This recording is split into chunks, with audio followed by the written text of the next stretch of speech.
Please remember to like and subscribe for more fanfics. Enjoy. Coil.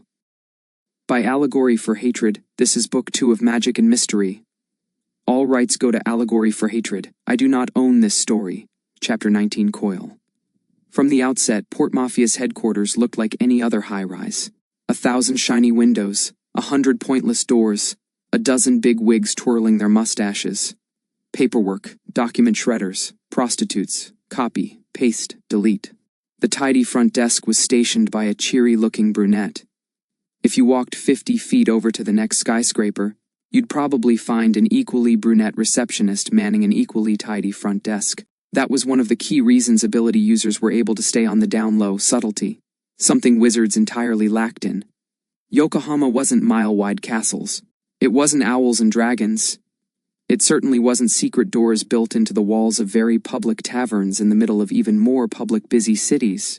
Yokohama was gangs, was mafias, was the understanding that as long as you minded your own business, those criminal organizations would keep you safe. It was underground. It was secret as in actually secret. But if he was being honest, Dazai found the whole thing a little tedious. And anyway, what kind of secret was shared with an entire city full of people? Dazai wiggled his fingers in the open air. The lack of excess latent magic around felt strange against his skin, the buzzing that had accompanied him for months now mostly absent, and his bones were stiff from writing. Tom Riddle had kept him company through the night, but throughout the day, Dazai kept the company of his father. Father was sleeping, lying stiffly across his bed like a corpse. He really looked like he was dead, and Dazai had compulsively checked the man's breathing several times within the last hour just to check he wasn't. But there it was, the staggered puff-pull of the mafia boss's chest. He still smelled a bit dead. Dazai leaned back into his chair, stationed at Father's bedside. It was tall-backed and wooden, and creaked whenever Dazai so much as breathed.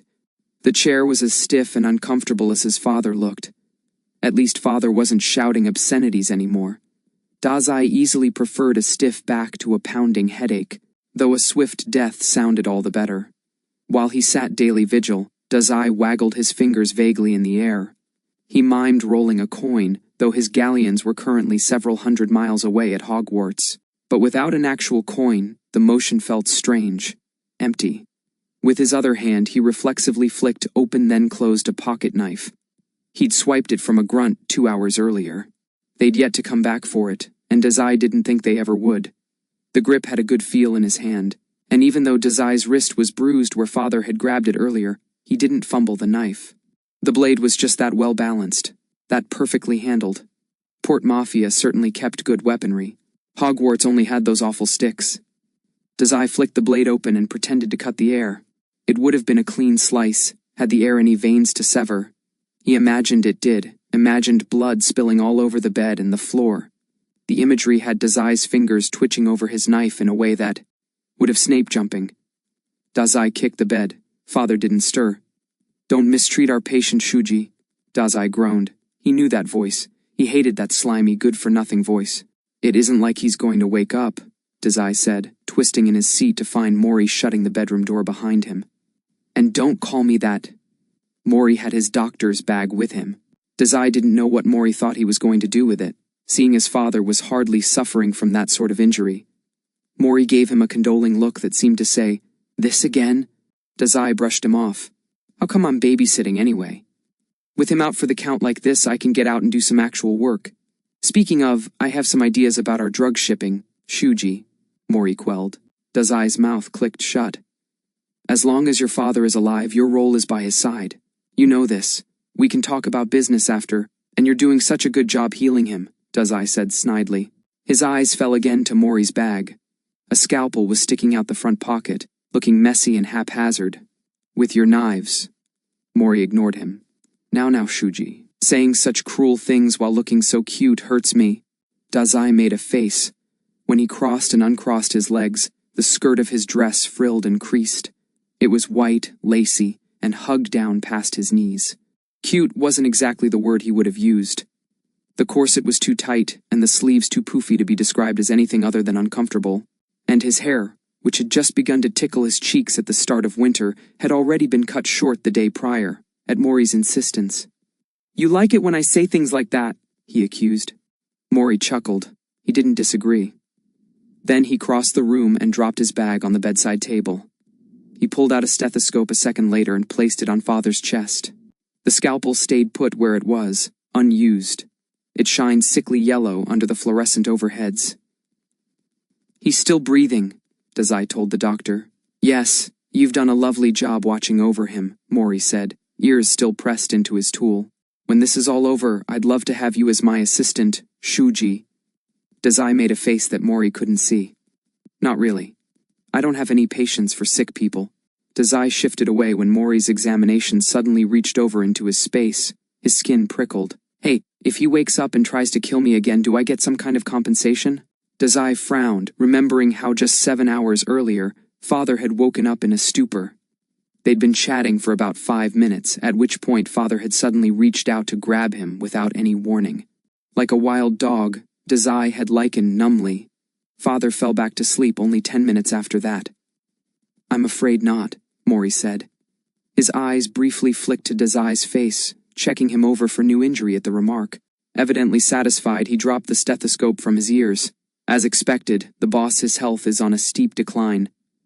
Dazai watched his father's slow breaths in and out, watched his lungs inflate then deflate mechanically, stubbornly alive. But still, something about the man was distinctly corpse-like. And even when Father woke, his limbs were stiff and his words were harsh. Like rigor mortis had already set in. He was rotting from the brain out, and taking all his subordinates with him. Boss was a ghost haunting Port Mafia from his to-be deathbed. Dazai's nose wrinkled. Mori caught his disgruntled expression and laughed. His laugh made the sound of glass when it shattered across tile, and Dazai leaned in to cut himself on it. "It can't be helped," Dazai said, sounding nonplussed. Mori's tinkling laugh continued. "I suppose not." He glanced to Father's bed, as if debating whether he should speak in the boss's presence. Dazai got the distinct feeling that his hemming and hawing gesture was intentionally drawn out. "Tell me about Hogwarts," Dazai blinked at the non-sequitur. "What about it?" Mori stepped away from Father but left his bag at the bedside table. Dazai eyed the scalpel for all the remaining seconds it was within the doctor's reach. Then Mori crossed the room to stare out the window. He watched the people below, a Ferris wheel on the horizon, with eyes like a ruler to his kingdom. "Humor an old man," Mori said. He wasn't really that old, but stress had done nothing for the wrinkles lining his smile. "How is school treating you?" Dazai eyed him, distrusting this turn in conversation before it even began. He considered Mori for a long moment. "I'm public enemy number 1, Dazai finally said. He decided to simply treat Mori's request as a mission update, rather than anything more prying. "A certain group of students has decided it's their job to have me expelled. I was ignoring them, for the time being. But with Lucius's test complete, I'm free to torment them all I'd like. Free time." Now that was something Dazai had been lacking. It felt almost like breathing, again. From his deathbed, Father puffed out a wheezing breath of his own. He frowned at Mori, but the backlight made it difficult to tell the man's posture. "These children," Mori said, "are just an annoyance then. Not any actual threat." In the window, Dazai's reflection shook its head. Mori's eye caught his in the glass. "Keep them around then." Dazai couldn't let his expression change. He held it a blank mask but felt something uneasy curl in his gut regardless. "Try not to do anything too reckless without my permission, It felt like he'd just stepped in something unsavory, stepped into one of Mori's unspoken plots. His foot twitched to shake off the invisible contamination. "Pansy's little gang is only going to get bigger," Dazai said slowly. When Mori didn't object, his eyes narrowed. "They could kill me. They've wanted to, and the magical community by large would support them. Their only purpose is as an obstacle to me." Mori's arms linked behind his back, regal. "If you were so easily killed by schoolchildren, Shuji, I'd not have picked you for this job. Any other 12-year-old would do fine." Those words bounced around in Dazai's head for a long moment. Father's breathing filled in the silence. Gasping, always gasping. Dazai had always been in the dark as to Mori's various machinations, but now something in Mori's words resonated with him. He pounced on it. "If you were so easily killed," he'd said. It echoed like a wound in the air. "The Daily Prophet is all but telling wizards to kill me." Mori hummed. You anticipated it, Dazai said, matter of fact. You wanted them to... Mori's eyes found him in the glass. The slight quirk of his lips, the tilt of his eyes. It was all the confirmation Dazai needed. I'm surprised you didn't figure that much out sooner, Mori crooned. My, those friends of yours really are corrupting you. The Shuji I knew was always so quick on the draw, but this Dazai character is always playing the fool. Before Dazai knew it, he was standing. The movement was sharp and jerking, all the righteous fury of a schoolboy, but his face was as ever a dull mask. If you ignored the way his hand flexed over the knife, you could mistake him for bored. His dress flared out at the sudden movement. This scheme of yours grows more obnoxious by the day, Dazai said, forcing a drawl into his voice. Can't you ever be up front for once? Dazai wanted to drill holes into Mori's skull with piercing eyes.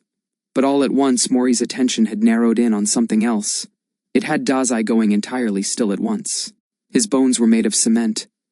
The breathing, gasping, he corrected, had changed, stiffened and pulled with consciousness in the way a sleeping man's did not. Good afternoon, boss, Mori said. Professionalism dripped out of Mori, his typical slimy visage only there if you knew to look. And Dazai always looked. Father grunted, pained. Dazai at once fell back into his seat. The fight had withered entirely from him, and left Dazai feeling too much like a collapsible push-button animal. His strings went loose and he ragdolled. It was innate. You sit in your father's presence. Father's eyes were smoky. Dazai stared into them like he was seeing into the sensing stone. But what was hiding in there, curling and writhing around? Powerful and foggy and white, twisting and cold and black. Nothing alive shined within Father's eyes. This man was dead while he was still living. Familiarity had Dazai wanting to look away. Loyalty had him holding still. How are you feeling? Mori asked when Dazai did not. Father made a groaning noise that should have been an answer, but he was almost entirely incoherent instead. Dazai had to strain to make out any meaning, and a long strain of moans and mumbles seemed to be saying, You awful, dreadful doctor, I'll have your head. Have you killed? Breathing so damn loud. Dazai looked up to Mori. He tried to force some of the usual cheer in his voice, but it came out cold and fragile instead. Shall I? He asked, waving his knife in point. Mori smiled humorlessly at him. Shut up, boy, Father suddenly spat. Dazai jumped in place. His grip slipped, and the knife clattered uselessly to the floor. Trapped behind pursed lips, his teeth clacked together. You let him get too out of line, Father continued to grouch and grumble. I'll have you killed for that. Dazai felt his blood run cold, despite himself. He wasn't really afraid. He was just feeling frozen from the inside out. Mori nodded, acquiescing. I'll inform your executives that I'm to be killed post-haste, sir. Father's expression curdled. Some deranged thought probably flickered behind those half-dead eyes of his. Dazai would have rolled his eyes had he not suddenly gone as stiff as dry bone. Because that was really the problem, wasn't it? For all Dazai kicked and fussed about being out of the loop, for all he made fast work of doing Mori's tasks anyway. When it really came down to it, Dazai couldn't move at all. He was fundamentally weak. Kick the bed a dozen times while Father slept, then stagger his breaths, cold and still, when Father woke, unbecoming of a mafioso. Mori would say that. Mori had said that. He could pick a fight with Mori, with Snape, could narrow his eyes and lie to Dumbledore, to Lucius. But there was a weakness, burnt into Dazai's veins, soiled at his very core. When Father spoke, when Father even just woke, Dazai's entire world came to a stop. And there was the sound of dogs barking in his ears, always. Like this, Dazai thought he might never move again. These days, Father was more unpredictable than ever, more likely to raise his hand, or raise his voice. Dazai couldn't be surprised by it, barely felt he cared about it. It's just noise, Dazai had thought on many an occasion when his ears were ringing from abuse. But still, his heart would beat too fast. That twisting feeling would bite his stomach. He'd flinch back, curl into himself. Dazai was good at not feeling anything, but his body was always failing him in the strangest of ways. So human, he thought, so weak and ugly. I'm not afraid, he'd think, knobby knees knocking together like a baby's rattle. I don't feel fear. Which is why Dazai was not surprised when Father abruptly burst into action. Worthless. Father gasped, desperate and out of his mind with ill. This is also why Dazai merely flinched, but did not dodge Father's hand. outstretched with Mori's forgotten scalpel cutting through the air. I'll kill him myself. The scalpel plunged for Dazai's face. Kill him! Father's gasps.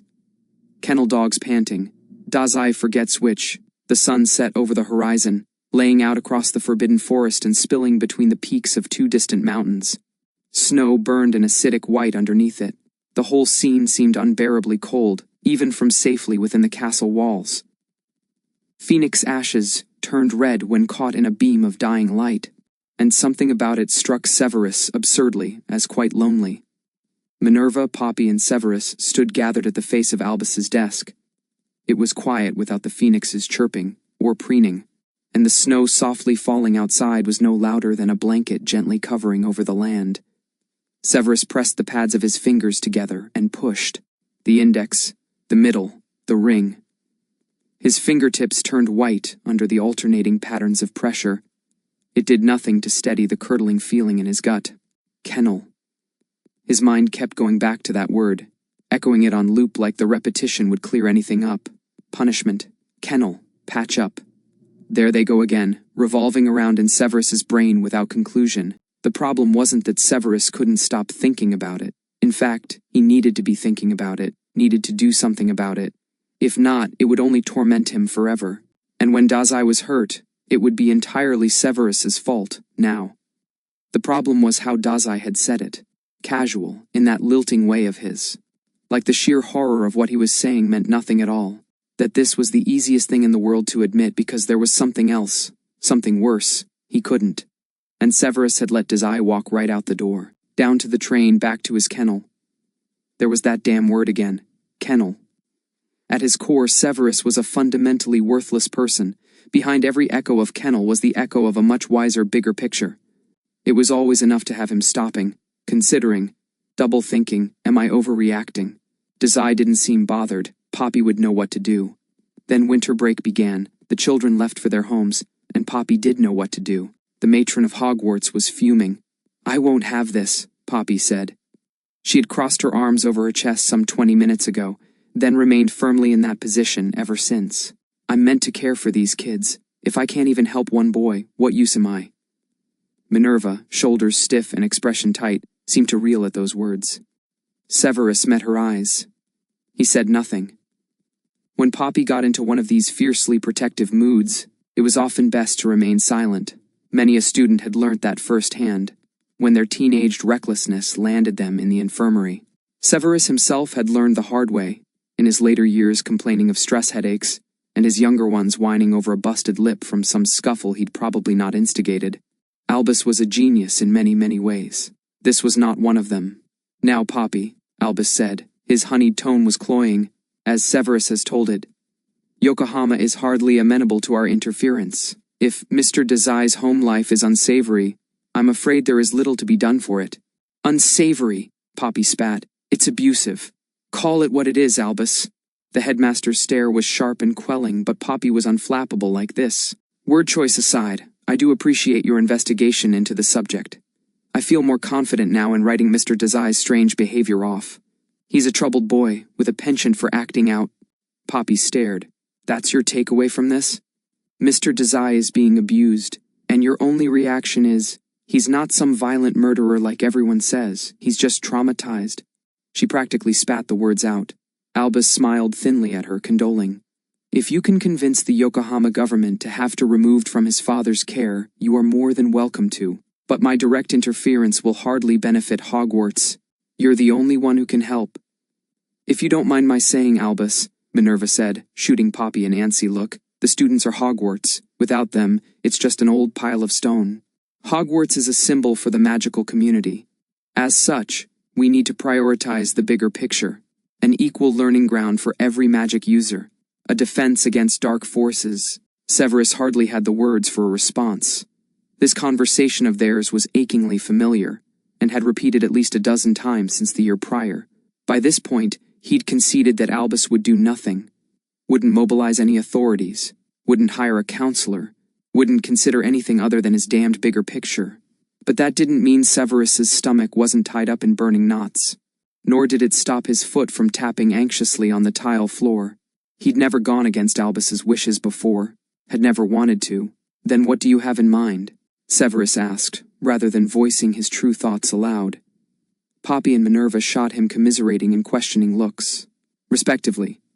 All evidence suggests Mr. Dazai is innocent of the petrifications.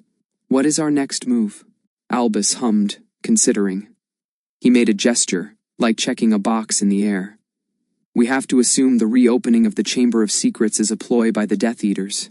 In keeping with last year, I'm to conclude they have an insider. Someone acting as a mole in Hogwarts. Minerva's brow furrowed. It was Quirinus last year. And we don't have any new staff, except Gilderoy, she said pointedly. At the risk of sounding rude, Albus, Gilderoy doesn't exactly have the brains to mastermind anything. Do you put it past him to manufacture some tragedy for him to fix up, though? Snape asked. I suppose not, Minerva said. Still. Something of this level is beyond him. Albus nodded. He seemed to take their dislike of Gilderoy in stride. Then, I've also written Gilderoy off as our culprit. Severus felt his eyes narrow. Something about Albus's tone, trailing off as it was also quite familiar. It immediately had Severus bristling. He fought to smooth the feeling down. You still think the Death Eaters are colluding with a student? Minerva gasped. Poppy shook her head, even when Albus made a gesture saying, Yes, that's exactly what I'm thinking. I've seen to practically every student here, Albus. None of them are capable of something like this. It's not Mr. Dazai, Albus continued over her. Like the matron's testimony held no value in the face of Albus's inconceivable logic. Reaching some invisible conclusion, he suddenly turned to Minerva. Given the fruits of your investigation, I'd say it's safe to have your prefect stop watching him for now. Minerva looked like she might argue, but Severus was already getting a headache, and had no desire to further it with pointless yelling. He cut in before she could get a word in. What's the likelihood it's not a student? He asked. What if this is like last year? Ah, our third player. Albus's eyes slipped to the chessboard set into his bookshelf. The pieces were all laid out in a nonsensical order, as though he hadn't been sure where each piece was supposed to rest at, or if he'd been playing himself and gotten confused halfway through. Only Severus knew that couldn't be the case. Albus was callous, but he wasn't forgetful. One of the pawns had been discarded off to the side, and the Black Queen hugged the edge so closely it looked to be on the verge of falling off all on its own. Third player, Minerva muttered under her breath. Severus narrowed a glare onto Albus at that. Here the man went again, picking and choosing who to leave entirely in the dark. But although Albus clearly saw his stare, he said nothing about it. Severus again felt a familiar niggling annoyance. Sometimes it felt like he was trying to reason with a brick wall, and not the magical one in Diagon Alley that opened with a clever wand trick, but a cold, unforgiving muggle one. The theft of the Philosopher's Stone last year could only have been accomplished by an ability user, Albus said, matter of fact. He seemed now to be addressing the whole room, though his response held logic for Severus alone. A group unaligned with Hogwarts or Death Eaters. A genuine third party.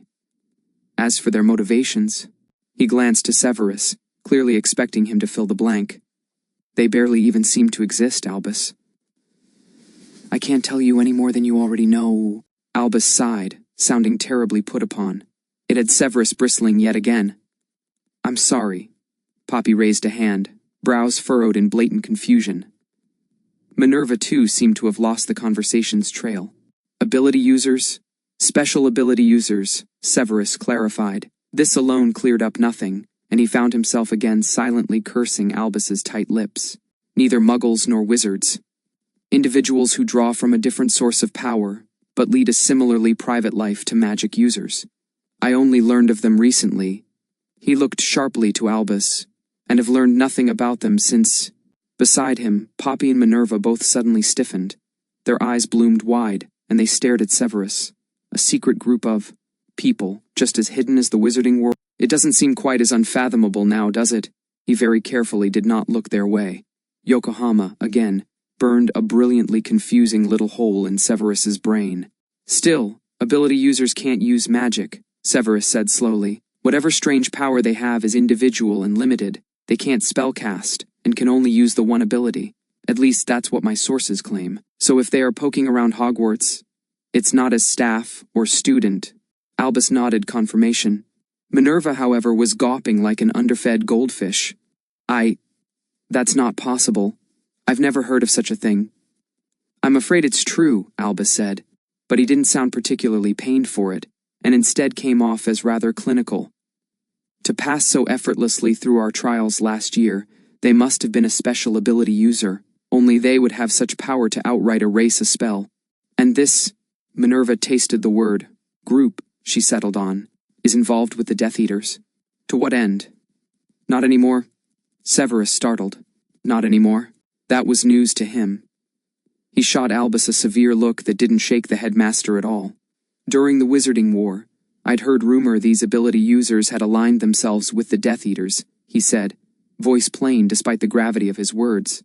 But they disappeared shortly before the war ended. I have heard nothing of them since. That's horrifying. And Severus hadn't even known. Ability users were a shadow, a ghost, slipping in through the cracks and blending in underneath. Here but not. A secret party with unknown intentions that could turn the tide of war. Dread curdled his stomach, though, Albus continued, he seemed unbothered with the aghast stares on him. The Death Eaters likely would have won the war had the ability users continued to support them. Minerva swallowed. Hard. But we won. Precisely. So. Special ability users are, as of now, an unrelated entity, Albus reiterated. Unaligned with anyone save themselves. I've no idea why they've suddenly become involved again, nor where to start with uncovering them.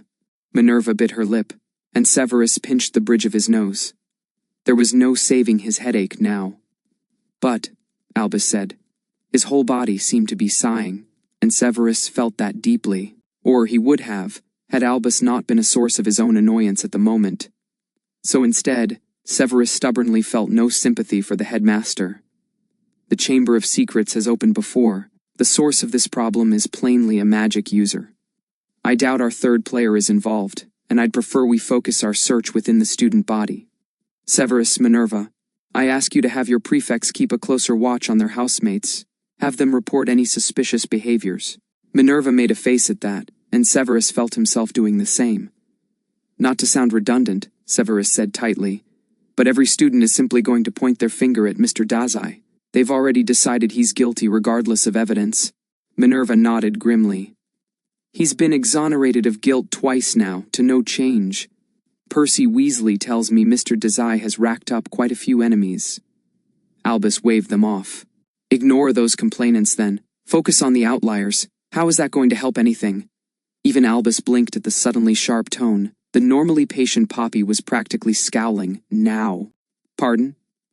Ignoring problems is what led Hogwarts into this mess in the first place, she said, and Severus winced to spite himself. As matron, it's my duty to keep the students in good health. Let me... Before Poppy could say whatever she intended to, a large white owl suddenly tapped its beak against the window. Severus and Minerva both startled, while Poppy turned to glare at it, like the owl were somehow at fault for Albus's one-track mindset. Albus raised a hand to silence them, before crossing the room and opening the window. A gust of chilled air suddenly rushed across the room. Severus's hair caught in it and tangled. With the window now open, Severus became abruptly aware of the late hour. The sun had finished setting. It was dark outside now, except for how white the snow was that it seemed always to be glowing. The forbidden forest was only a shadow now, and those two distant peaks blended into the sky, black. The owl dropped a single letter into Albus's waiting palm. It was sealed with red wax seal emblazoned with the letters DP, the Daily Prophet.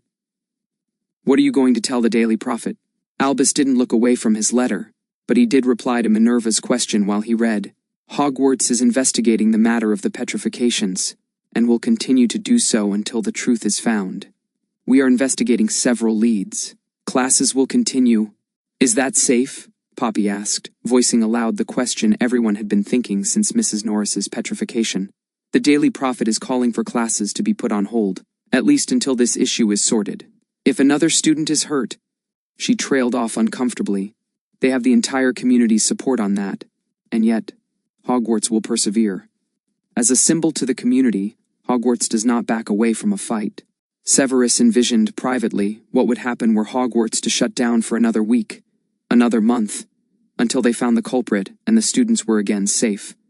But while all he saw was necessary precautions, Albus saw weakness. He sighed, tired with this never-ending argument of theirs. Albus seemed tired as well, in his own way. Letter still open under his nose, Albus returned to his desk. He pulled the seat back with a wordless spell, and settled into it with a thwump. Only then did he look up. "I will sort this out," he said, tapping the paper. "You all have your duties to attend to. Ah, and Poppy, how much longer until the petrification cure is completed?" She stared at him for a moment. "It still needs another few months to brew." "I see. Well then. Thank you for your time," he dismissed. "And do try to enjoy the rest of your winter break. With such rowdy students, you only have so much leisure time." Albus chuckled. His laugh was twinkling in a way that had never grated Severus's nerves before today. Poppy bristled beside him. Severus wasted no time in leaving. His head was pounding with bitter thoughts that could not be resolved. Poppy was hot on his heels, and seemed to kick up dust in her haste to leave with him. Only Minerva paused to say a kinder farewell. Then she followed after them. "Enjoy your break." It echoed in Severus's head noisily and impossibly, as if he had felt relaxed at any point in the last year. "Enjoy your break," he'd said. The door shut at their backs. To Severus, it felt like someone had forced the breath from his lungs. Sudden and cold and harsh. But the second after, all his muscles untensed and he could breathe on his own again. They stood in silence for a moment, while the gargoyles watched them pointlessly. Then, Severus blinked several times. Minerva jumped. "What in Merlin's name was that noise, Poppy?" Poppy shook her head and, without a word except for that agitated squeak, stomped away from Albus's office door. Severus and Minerva shared a glance behind her back. One that said, "Did the matron just squeak? Should we be concerned?" They hastened to catch up. "Sometimes I can't stand that man." Poppy vented loudly. Minerva winced at her volume. "Don't let the students hear you say that." Mercifully, a quick glance around revealed the hall to be empty. Only a handful of students ever remained on campus over winter break. More so this year, students were eager to go home. The threat of petrification and the demon student hung over Hogwarts, and Severus wondered if some students might not even return come January.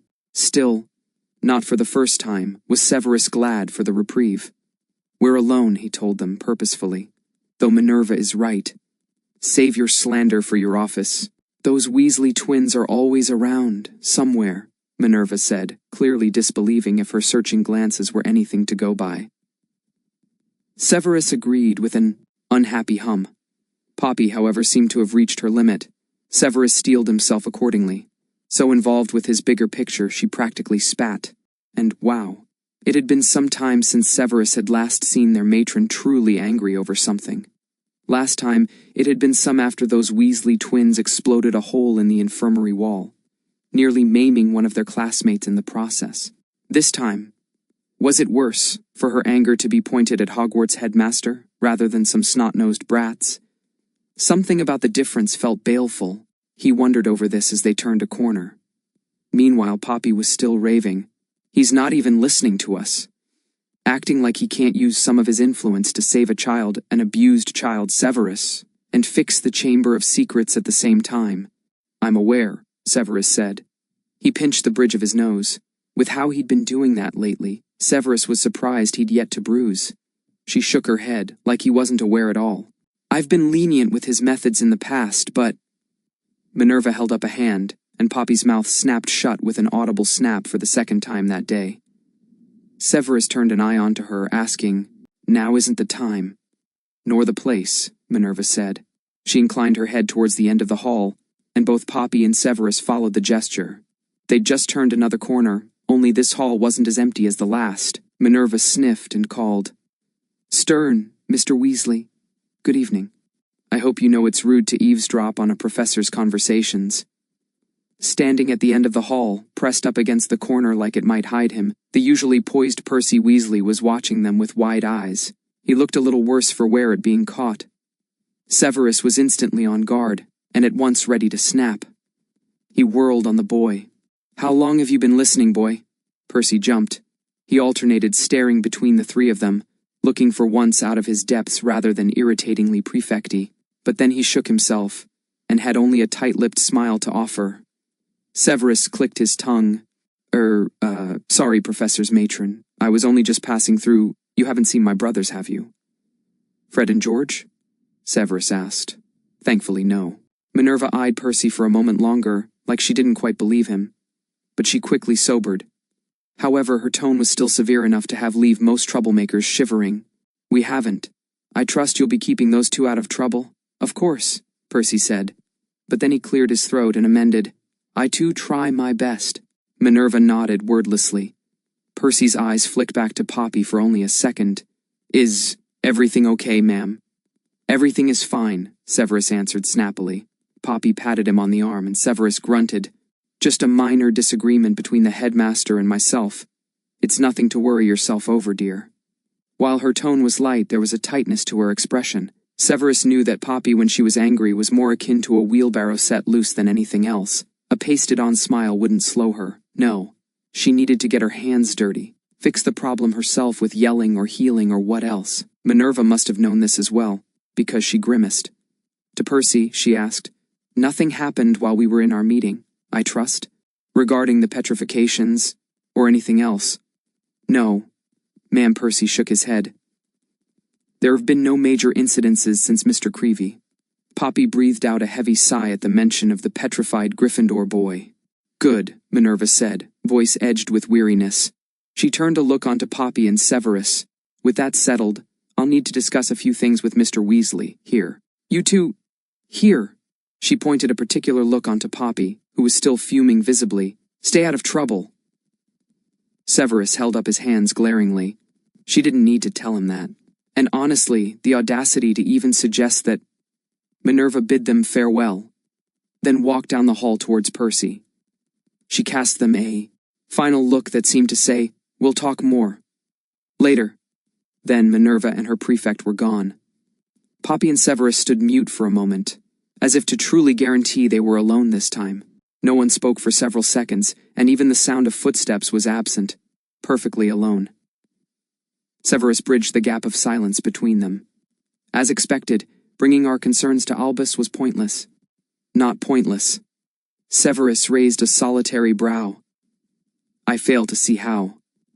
Without the headmaster's endorsement, we have no legal footing to push forward on a case for Mr. Dazai. Not that, Poppy said. No, Albus is utterly useless for that. Severus grunted. He had an inkling, and a guilty stinging that said he felt the same. He told us he wouldn't help Mr. Dazai. He didn't say we couldn't try, anyway. What exactly are you proposing? I won't sit still any longer, and neither should you. Poppy turned a determined glare onto a window, fogged over from the heat of a burning flame. I'm going to see the situation for myself. Severus reeled. Sev, I'm going to Yokohama. It's dangerous. Severus shot her down immediately. They didn't know what was really going on there. Why they were being pushed away so forcefully. What Yokohama had to hide. It could be dangerous. She frowned, serious. You've been before a few times, but that's all the more reason for me to go. If it's so dangerous, then Mr. Desai shouldn't be left there alone. I want to meet this Mori person for myself. Severus had to point out the obvious. Their government will only turn you away. Then I'll sneak in. You... Again, Severus pinched his nose. The gesture ached and he let it. That's a bad idea, Poppy. It's the best idea we have, she told him, severe. And that was, terribly, true. Their only other option was sitting still. Was waiting for something to turn around. Was doing nothing. Like they had been, pointlessly, for over a year now. While Dazai, Yokohama, and Albus cleverly danced around their concerns, leaving Severus and Poppy to watch on, hoping the dance would someday come to an end. I'm going to put an end to this, Poppy was telling him, or at least put some effort into trying. An angry Poppy was a force to be reckoned with. Severus admired and feared her force at the same time. He let out a breath. Resignation and hope mixed oddly in his stomach, feeling like a spell gone wrong. I can't come with you. The Malfoy winter ball is in a few days, and I have to be in attendance. I know, she said. I don't like this. Poppy's fists clenched at her sides, silently seething. I know. Dazai staggered to his feet. and stumbled several meters away. His feet were shaky with adrenaline. Pain, agonizing pain, bloomed behind his left eye. Dazai tried to smother the pain with his hand. It made a wet slap sound, and within a second the once white lace of his sleeve was drenched red. The scalpel, his eye. He lurched to a sudden stop by the window, where a sunset was turning the entire Yokohama Sea a screaming crimson. Dazai whirled around. During Dazai's escape, Mori must have moved past him. The doctor was now standing over Father's bed.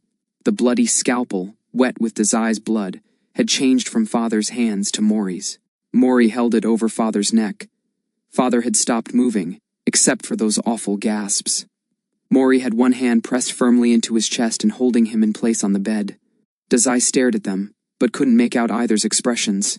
He was squinting against the pain, vision blackening at the edges, and his left eye was a mess of blood and wound. The hands still clamped over it did nothing to soothe the pain as blood coated the entire left half of his face and arm.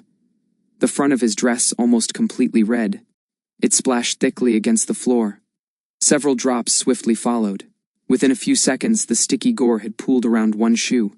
Absurdly, all he could think in that moment was, I won't be able to clean the blood out. Dazai blinked several times to clear his vision. Doctor, Father said, tell the executives to murder them all. The opposing organizations, the military. Police, my son, by sundown. Red light filled the room. The sun was already dying. That's not a rational course of action, Mori said. Father didn't hear him, or wasn't listening. Kill them, he gasped. Kill them. Mori slowly released his hand. The boss wasn't struggling now. Kill them. Dazai's palm clenched over his bloody eye. It burned. Kill them. His knees wobbled, and he wanted to sit down but couldn't. Kill him. Mori's hand jerked. The scalpel sliced clean. A growing line of crimson along Father's throat. A spurt of blood dyed his white blankets red. The wound bubbled. Father finished gasping. Then Mori said, with the voice of a clinician, the boss has passed on due to his illness. He was still standing over Father, speaking to Dazai while speaking to a corpse. He left word saying I will inherit his position as the boss. Mori turned slowly to see him. Now his face too was splattered with blood, and Dazai did not find himself at all surprised by this turn of events. He only thought about how much his eye hurt, about how strange Mori looked standing in red light. You're my witness. Mori stared. Do you understand, Dazai? His name hung in the air, an echo. Dazai. The atmosphere between them was still and stale. Dazai knew he was squinting and hunched over in pain. What a pathetic picture he must have made. But Mori was watching him now like Dazai was something important, one of his chess pieces, one of the good ones. If you say so, Dazai's voice crumpled painfully. Boss. Mori's strange expression immediately morphed into one of his wide smiles. He clapped. In doing so, he tossed the scalpel to the floor. It made an awful metal sound, and blood spiraled out from where it landed. Mori paid it no heed. And look at your lovely dress. It's ruined now. Though, I was right. White really is too pure for you, Dazai. You look much cuter in red, he tutted, still beaming terribly. Mori crossed the room to stand over Dazai and inspect his eye. He grabbed Dazai's wrist and pried it off the wound. A fresh spurt of blood answered and sluiced down Dazai's already muddied cheek. The white dress read, Getting hurt like this again. You're always making trouble for yourself. Dazai wanted to turn away, but let Mori continue his ministrations instead. It hurt, but no more than it had with a hand clamped over it. Will I die? Mori hummed. He brushed a thumb just under the wound, but Dazai couldn't see it. His vision was distorted and black on that side. Dazai thought he should be worried, but instead seemed to be feeling nothing at all. Even his heart didn't seem to be beating, or it was beating so fast as to leave his entire body feeling numb and cold. He'd always been so awful with placing feelings like this. Don't sound so optimistic, Mori chided. I'll have you fixed up in no time. Damn. Though I may have to enucleate, he commented plainly. Remove his eye, Dazai thought, a wash of nausea coming over him. Mori laughed at whatever he saw in the unbloodied half of Dazai's expression. You can't go dying yet, Dazai. Port Mafia still has use of you. At Hogwarts, Dazai confirmed. He quickly pushed all thought of his eye to the very back of his mind. When Mori made a noise of assent, Dazai reached up to pull the doctor's hand away. But Mori merely dropped his hand to rest on Dazai's shoulder blade. "Where you're planning to have me killed anyway. I'm planning for you to live a few years yet." Mori's other hand grabbed Dazai's dry one. This posing was familiar. From old lessons, when he was just a child, caught peeking around a secret corner during a Port Mafia midsummer ball. Dazai was lucky Father hadn't seen him. Father had been in better health then, but was no less punishing. And the wounds Dazai would have received. Instead, Mori had found him. Mori carted him back to his bedroom by the hand, then asked, "Are you feeling antsy, Shuji? How about I teach you the waltz? Next time the boss hosts a party, perhaps he'll let you join in the dancing." Father hadn't, and Dazai never really wanted to join anyway. He'd only ever wanted to know what all the fuss was about. But Dazai never forgot the steps Mori taught him that night. He instinctively reached for Mori's arm just below the shoulder. Mori moved a step. Dazai stepped with him. Step 1, 2, 3. Their waltz was offset and had them revolving in a small, slow circle. Slow because Dazai's knees were shaking, and he could only see half of Mori's smile.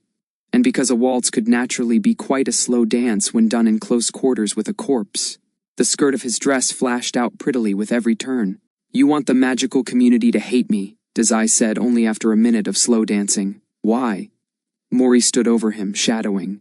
Their next turning step was only a little awkward with their difference in height.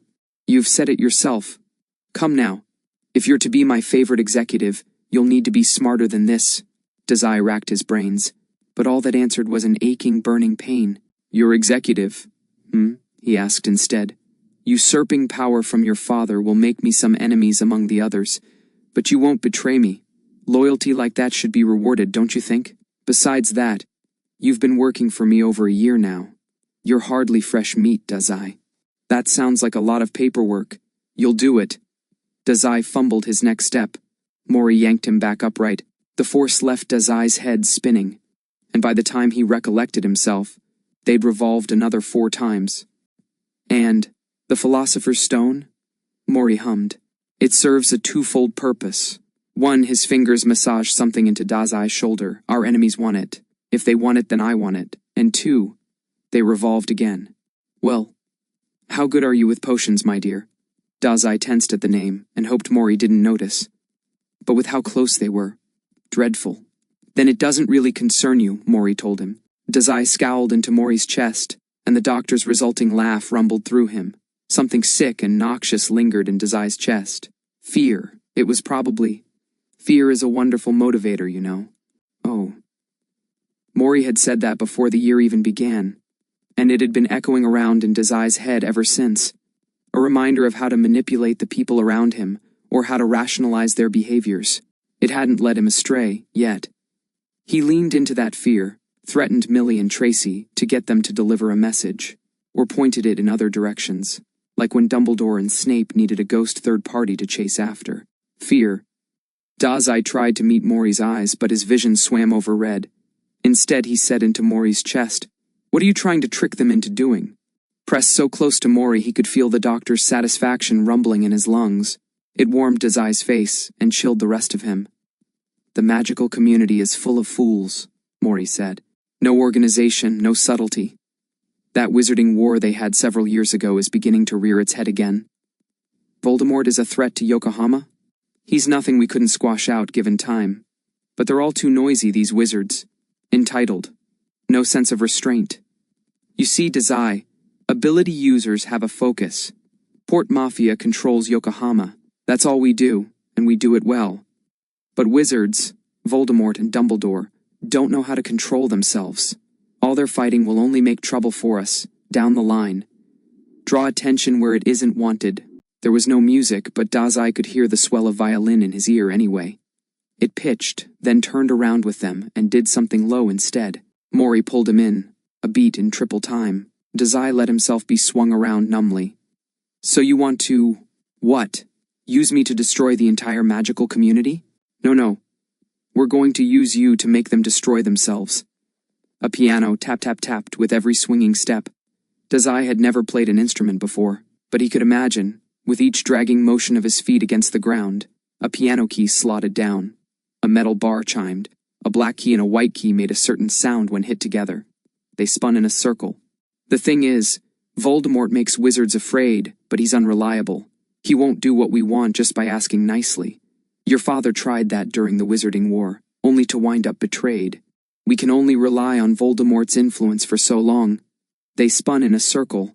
But what about a new Dark Lord? A young demon student, worse than Voldemort by 100 times. Enemy of wizards, enemy of muggles, enemy of Voldemort even. Dazai Osamu is pure evil, everyone will think. Hysteria is quite a useful tool, my dear. So as long as you do what I say. They spun in a circle. They'll kill themselves, trying to kill you. Revolving and a coiling box step. As long as your legs didn't break, a waltz could go on forever. Dazai thought that, now, with blood turning his face a muddy red, that his feet would carry on this dance forever. Mori leading and him trailing behind. Some people danced for fun, he knew, or prestige, but like this, Dazai felt only like a puppet pulled along its strings. Bloody and ramshackle and waltzing still. Mori smiled strangely down at him. A shadow you couldn't shake. You're a senior, make them all fear you. Just try not to get yourself killed or expelled while you're at it, A smile that pulled at the edges. A dance that didn't end. Mori crooned, after all, you are the villain of this story, Desai. Their feet drew bloody circles upon the floor. Twisting, tightening, coiling.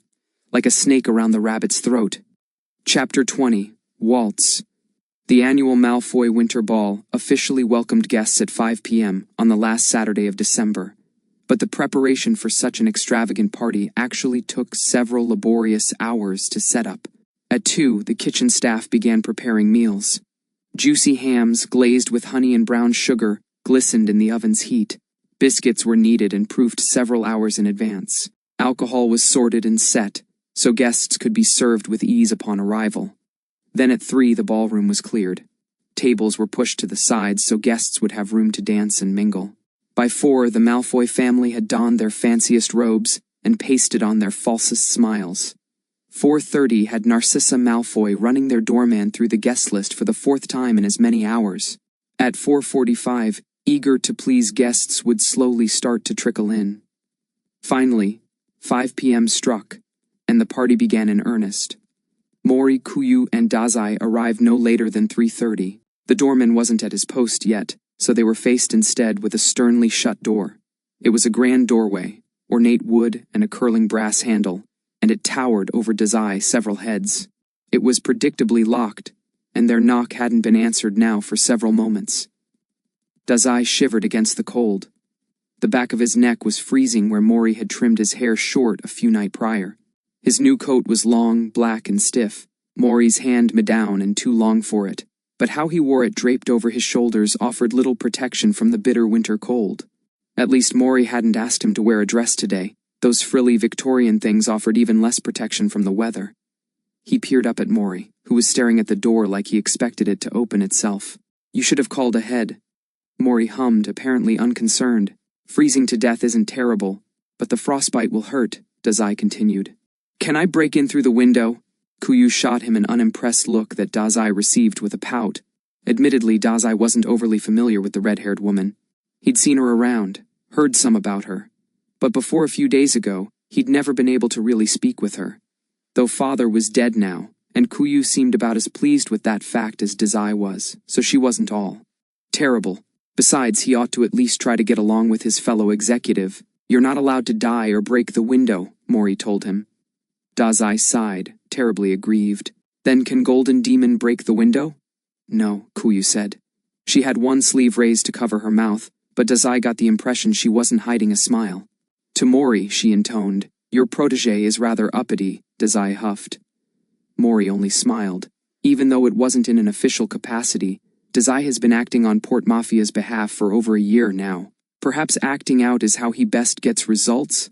He mused lightly. It's suiting, for one his age. Kuyu nodded sagely. A flower with thorns, she said. You'd best clip them before you get cut. Mori seemed unbothered by the comparison and advice both. He raised a fist to rap the door again, more insistent. Knock, knock, knock, knock. The sound echoed for a long few seconds. Then through the door Dazai heard the sound of hurrying steps pounding down the hall. Someone's shoes squeaked as they slid to a stop. A second later, the door suddenly swung open.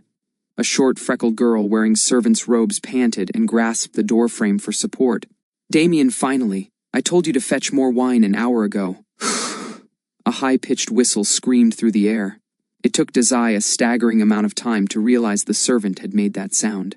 The girl, Abby, her name tag said, looked about to be sick. "Guests?" she squeaked. "Now. It's not 5 now, is it?" Mori smiled, consoling. "We're quite a bit early, actually." Abby looked in no way reassured. In fact, she made another sound like tea kettle and looked dizzyingly close to passing out. "We've come to speak with Malfoy Sr.," Mori continued, probably also noticing they were about to lose their only help to an anxiety attack. "He's expecting us. Did Lucius not say?" "Oh." Abby gaped. No, he didn't. Thank Merlin. I'm not ready at all for guests to start arriving, and the boss man will yell at me again if don't have all the wine, and if this party doesn't go off without a hitch, I'll cry." "You're already crying," Dazai chirped unhelpfully. Abby startled. She brought a hand up to her face to feel for tears, but only wound up smudging tears, wet mascara all across her cheek. When it seemed like the servant was about to start tea-kettling again, Kuyu interjected. "Why don't you take some time to freshen up, girl?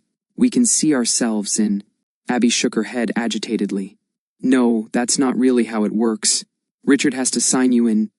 Kuyu patted her on the shoulder, and for a moment it looked like something had popped loose in Abby's skull. She blinked forward dumbly for a second.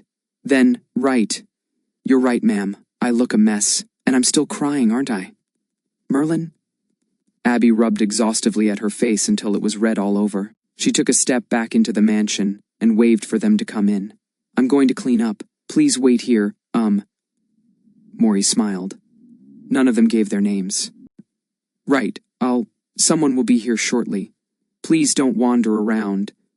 Abby scampered over from them and disappeared around the corner before Desai could even say a goodbye. When it was only the 3 mafiosos left, Kuyu quietly shut the door at their backs.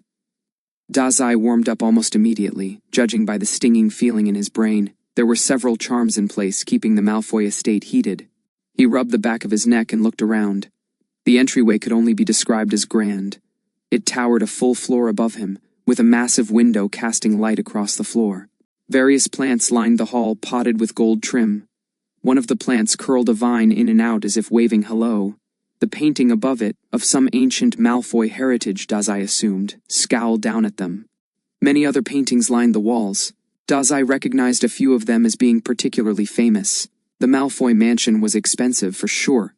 But Dazai wasn't convinced anyone actually lived here, not in any capacity that mattered. They only had to wait another few minutes before Lucius Malfoy swept angrily into the atrium. Lucius's hair was done up in a messy-looking bun, like they'd disturbed him before he could finish combing it, and though his robes were expensive, they weren't especially fit for the famous Malfoy winter ball. Lucius paused upon seeing his company. Shock briefly flitted across his face, before a serious look abruptly shuddered over it. He patted down his robes, fixed a strand of cast-off hair, then walked to them with a fixed kind of posture. "Mori," Lucius said. "I wasn't expecting you." He glanced to Kuyu, eyes clearly asking, and only barely considered Dazai's presence. Kuyu introduced herself with a florid smile. "My name is Kuyu Ozaki. I'm an executive of the Port Mafia. We'll be working alongside one another from now on." "Miss Kuyu," he said, offering a hand to shake. "It's a pleasure to meet you." Kuyu ignored the gesture. Lucius's lips twitched for just a second, irritation blinking, "You'll miss it fast." He turned to Mori rather than comment on the rude response. "I'm afraid I will be quite busy today. Now is not a good time for you to be here." Mori brushed him off. "Your winter party is today, we're well aware. That's precisely why we've come." Lucius stiffened and stared Mori down, appraising. He looked like he wanted to argue. Mori didn't let him. "Come now, Lucius. My executive, here," his palm clapped down on Desai's shoulder, "completed your little test already. Unless you'd like to discuss this test where anyone could overhear, I suggest you welcome us somewhere more private. An office, perhaps?" Lucius's eyes followed Mori's hand to where Dazai was looking between them, acting bored. Something in his expression briefly flickered upon seeing Dazai's face, but he said nothing on the matter. And within the second, he had turned back to Mori. "This is a highly irregular business practice," he grouched. "We can speak in my office after I fix my hair. Now would be preferred." Lucius blinked. For a second, Dazai wondered if he might snap at Mori or even try to hex him. But that didn't happen, and instead Lucius simply bit out, "Fine. Follow me." "Ah, thank you for your hospitality," Mori said cheerfully. He patted Dazai's shoulder again. "Come along now." "I'm coming," Dazai grumbled back. Though Mori seemed only amused by his annoyance, he did pull his hand back. Dazai rolled his shoulders as they marched down a long corridor. Again, the walls stretched above them. The tiles squeaked at their every step. Everything from the paintings to the pillars to the ornate carved oak doors seemed squeaky clean. Artificial. Lucius walked ahead of them, his shoulders a stiff line. Loose clumps of hair swung messily over his back. This was the most disheveled Desai had ever seen the Malfoy patriarch, and it was a sharp contrast to how he'd appeared in Diagon Alley. Eventually, Lucius led them to his study. Dazai observed the old oak bookshelves and the magical trinkets with an idle curiosity. Lucius didn't make to sit. No one had expected him to. "Where is it then?" he asked. Standing guard at the door, Kuyu raised a solitary brow. "Of course you'll be wanting proof," Mori agreed without complaint. He looked to Dazai. "Go ahead then." When Lucius's eyes snapped to him, Dazai made a slow show of reaching into his coat's inner pocket. He fussed around with the fabric for an extra moment just to watch Lucius squirm. Only after that did Dazai retrieve Riddle's diary. He held it up in show but made no move to hand it over. It wasn't very difficult to get. Next time you want to test someone, you should make it something a little more challenging. Lucius stared at him for a long moment. And again Dazai was struck with the impression that Lucius wanted little more than to curse him where he stood. But he didn't, of course. Lucius instead said, in a voice like he was chewing glass, "You are a very adroit child. If you say so." Dazai flapped the diary around haphazardly, and Lucius's eyes bugged. "I'll be keeping this." "Of course," Mori said before Lucius could get a word in edgewise. "You've earned that fairly, just as you have the Philosopher's Stone last year. And on that note, I think it's time we truly got down to business." Lucius nodded gravely. The air suddenly felt thick with a tension that Dazai languished in. "Your port mafia has proven itself the better horse to back. With the upcoming return of Lord Voldemort, the Malfoy family is prepared to offer its support in the upcoming years." "Yes, I should expect so. I was quite patient to take the time and win you over, Lucius, when I could have just as easily had you disposed of." Lucius's frazzled hair stuck out at odd angles, but his scowl wasn't flustered. "You've more than proven your strength, Mori. There's no need for threats now." Mori laughed. "Of course not. We're on equal ground here, aren't we?" They weren't. Mori was playing all the cards, and everyone here knew it. He'd proven already to be a formidable foe to Hogwarts and Death Eaters alike. Destroying the Malfoy name was well within his capabilities, if he so desired. Mori was standing on a mountain. Lucius was cracking on thin ice. Because what Mori wanted, the Port Mafia got. And threats never left his mouth accidentally. Lucius was also aware of these facts, and thusly only answered a dry, "The Malfoy family and Port Mafia will achieve magnificent things together." "Oh." Mori clapped. Both Lucius and Dazai jumped at the sudden noise. "I've nearly forgotten. Port Mafia, that won't do," Dazai sniffed. "You can't just change the name of the Port Mafia," he said. "Not change," he lifted a finger in point. "Merely obfuscate. Port Mafia already has affiliations and connotations. We'll be infiltrating the core of magical society and making a new name for ourselves. To keep things cleaner, to avoid drawing unnecessary questions, I'll give this operation a new name. Something your little magical community can find comfort in. Hence," Kuyu suddenly spoke up. She pushed off the wall, and everyone's eyes were at once drawn to her confident stride. The flowery sleeves of her kimono waved like fluttering cherry blossoms in spring. "My presence today. The face of this new, heroic Port Mafia needs to be someone strong and charismatic. But more than that, she glanced to Dazai and Mori, someone not already associated with the demon student." Lucius's lip curled as he took in Kuo in a new light. "You're their figurehead." The insult hung in the air for only a second when, faster than even Dazai could see, Kuyu's blade was suddenly at Lucius's throat. Lucius yelped. He flinched backwards and stumbled into the desk. A dozen papers fell off, scattering across the floor messily. A paperweight cracked on the tile. I wouldn't underestimate any one of us, Malfoy. Kuyu's voice had an edge to it just as sharp as her blade. She waited a second for Lucius's ghastly expression to clear of its initial shock, then sheathed her blade. I may be acting as the face of this Newport Mafia branch, but I will act on my own judgments, Mori nodded sagely, which seemed to startle Lucius even more than Kuyu's swordsmanship had. Rightly so, he said. My executives are a direct extension of me, Lucius. I trust they can manage their own assignments. Something turned in Dazai's stomach. Dazai ignored it. Meanwhile, Lucius looked ill from his close brush with death. This new branch, what's it called then? Dazai asked while Lucius scraped himself off of his desk, trying to think of a so-called heroic name for the Port Mafia. I just can't do it. Mori tutted. Don't say that, Desai. Port Mafia always has your best interest in mind. That doesn't make it heroic, Dazai said. He watched as Lucius tried to shakily regain his ground. The man looked a mess, nothing like he'd been last time. Frankly, Lucius looked kind of pathetic, but some people, no matter how much they flaunted their wealth and prowess, just weren't cut out for mafia life.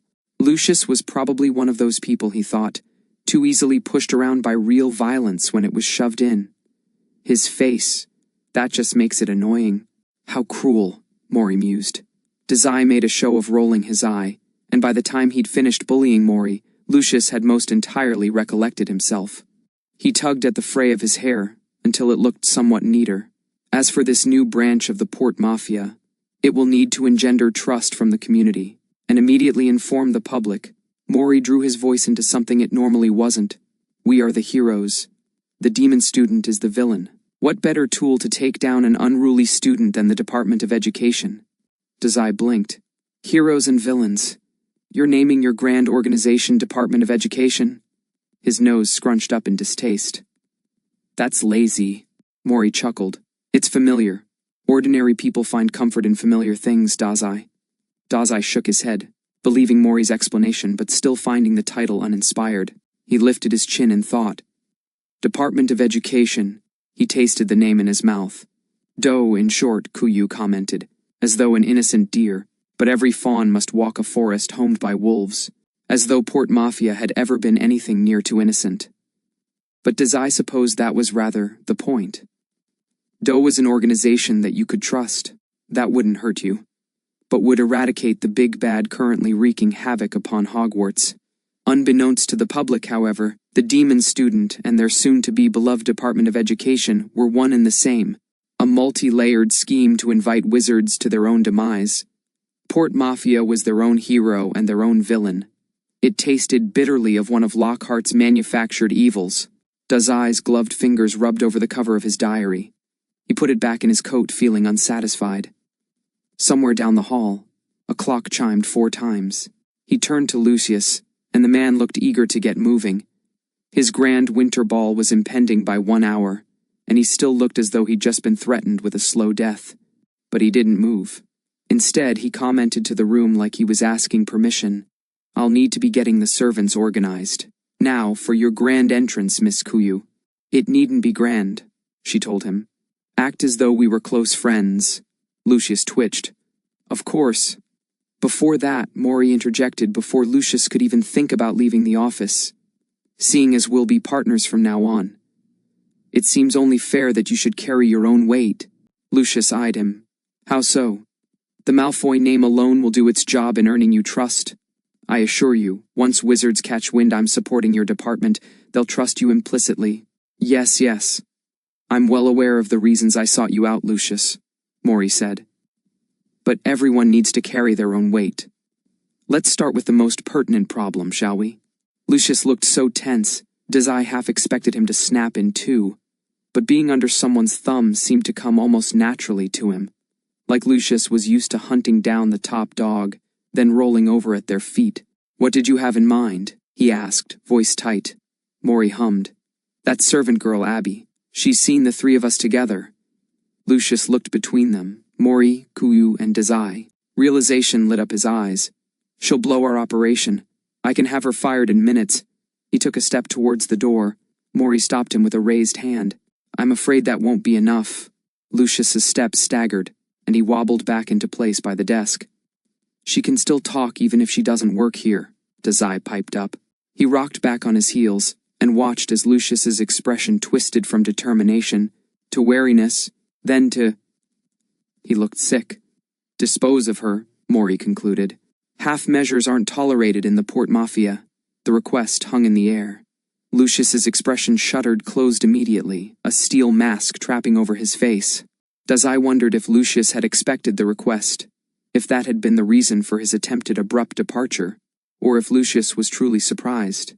Dazai had to believe it was the former, if only because murder couldn't really be unexpected with the Port Mafia. Just last year, Dazai himself had gotten blood on his hands. That servant is my staff, Lucius said tightly. Just as you trust your executives, I trust... You don't, Mori interrupted him, and Lucius's mouth clicked shut. You don't trust them. More importantly, I don't trust them. Kill her by the end of the day, or Port Mafia will abandon the wizarding world to its losing battle against Voldemort. Lucius twitched, but before he could answer one way or the other, the study door suddenly swung open. Father, Mother is looking for... Everyone spun to face the door, where Draco Malfoy entered. He had frozen in place upon realizing he was intruding. His hair was so neatly combed as to look stiff, and he was wearing expensive-looking robes, black and fine with silver finishings all over it. A jeweled snake curled over his breast pocket. It seemed to be slithering in a tight circle, and Dazai realized that the robes must have an animation charm on them. Draco blinked several times between them.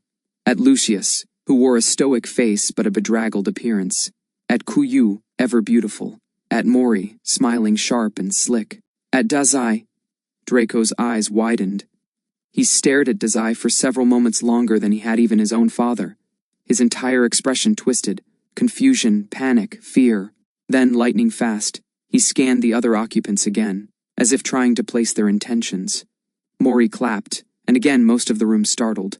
Young Draco! I've heard so much about you from my ward, Mori chirped.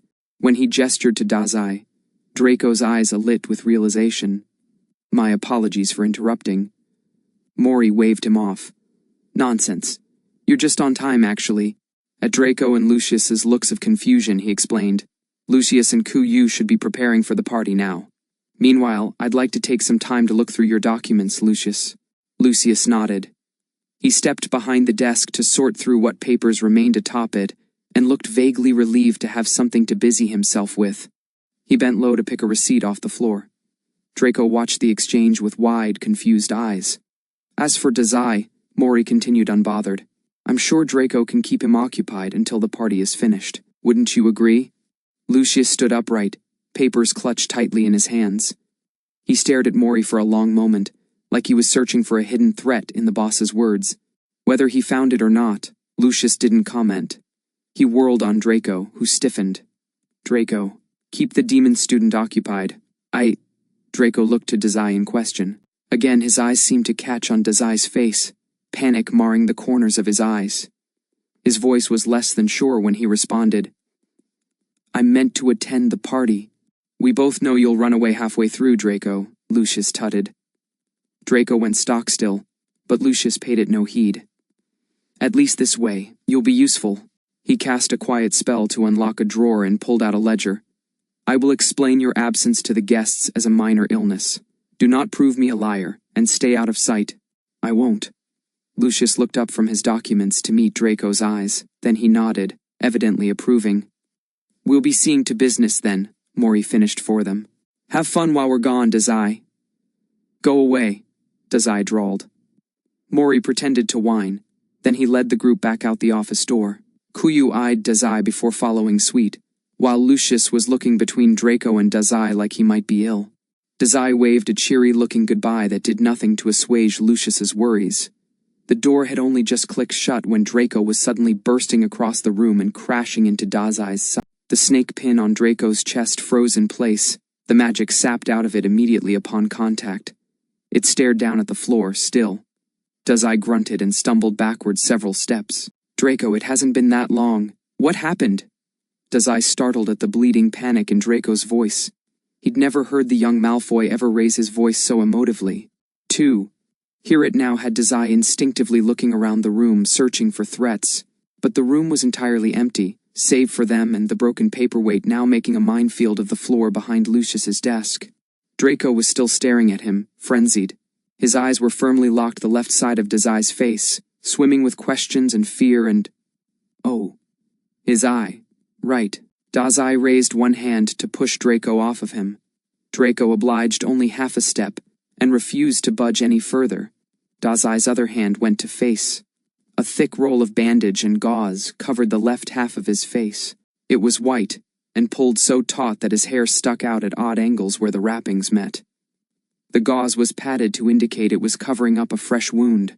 Mori had been forced to clean his eye wound again just this morning, because Dazai had woken up to bloody sheets where the gauze had bled through. Dazai dropped his hand. It didn't make a difference for the pain. It would ache and sting whether he put pressure on it or not. He'd only neglected to consider that Draco might have something to say about it. Dazai, Draco stressed hysterically. What happened to your eye? Do I need to get a healer?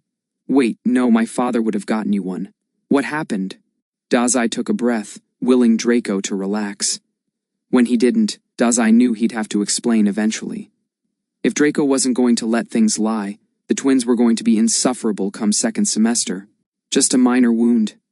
Unfortunately, it's not enough to kill me. Minor was not the right word, as Mori had been forced to remove the eye altogether. The surgery had been long, but Dazai had been asleep for most of it. Now it was just bloodying bandages, and a hollow feeling ache. A hole in his head like a gunshot, an empty socket. Mori had cared for the wound gently, regardless. Don't let this get infected now, he'd said. Then he'd commented that an eye patch would make Dazai look like a real mafioso. He'd then given Dazai an ointment to apply on mostly undamaged eyelid that Dazai had promptly thrown away. But Draco didn't really need the specifics, and talking about it only made the pain more tangible. The discomfort must have been visible on Dazai's face, because Draco finally took another step back. That's a lot of bandages for something minor, Draco said, the familiar twist of condescension in his voice now. Show me.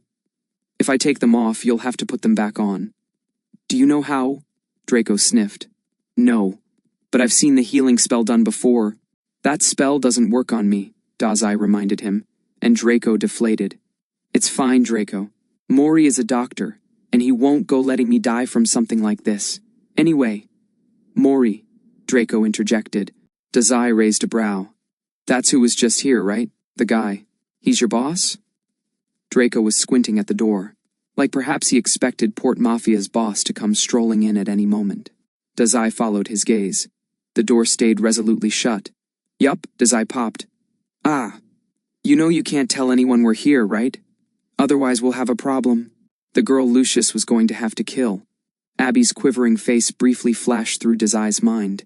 He looked at Draco and saw Abby's face superimposed there. It turned something in his stomach. Obviously I know that, Dazai. Just checking, Dazai said, faux cheery. Draco raised a brow, evidently not believing his ruse. Say, that party of yours is going to keep us locked in here all night.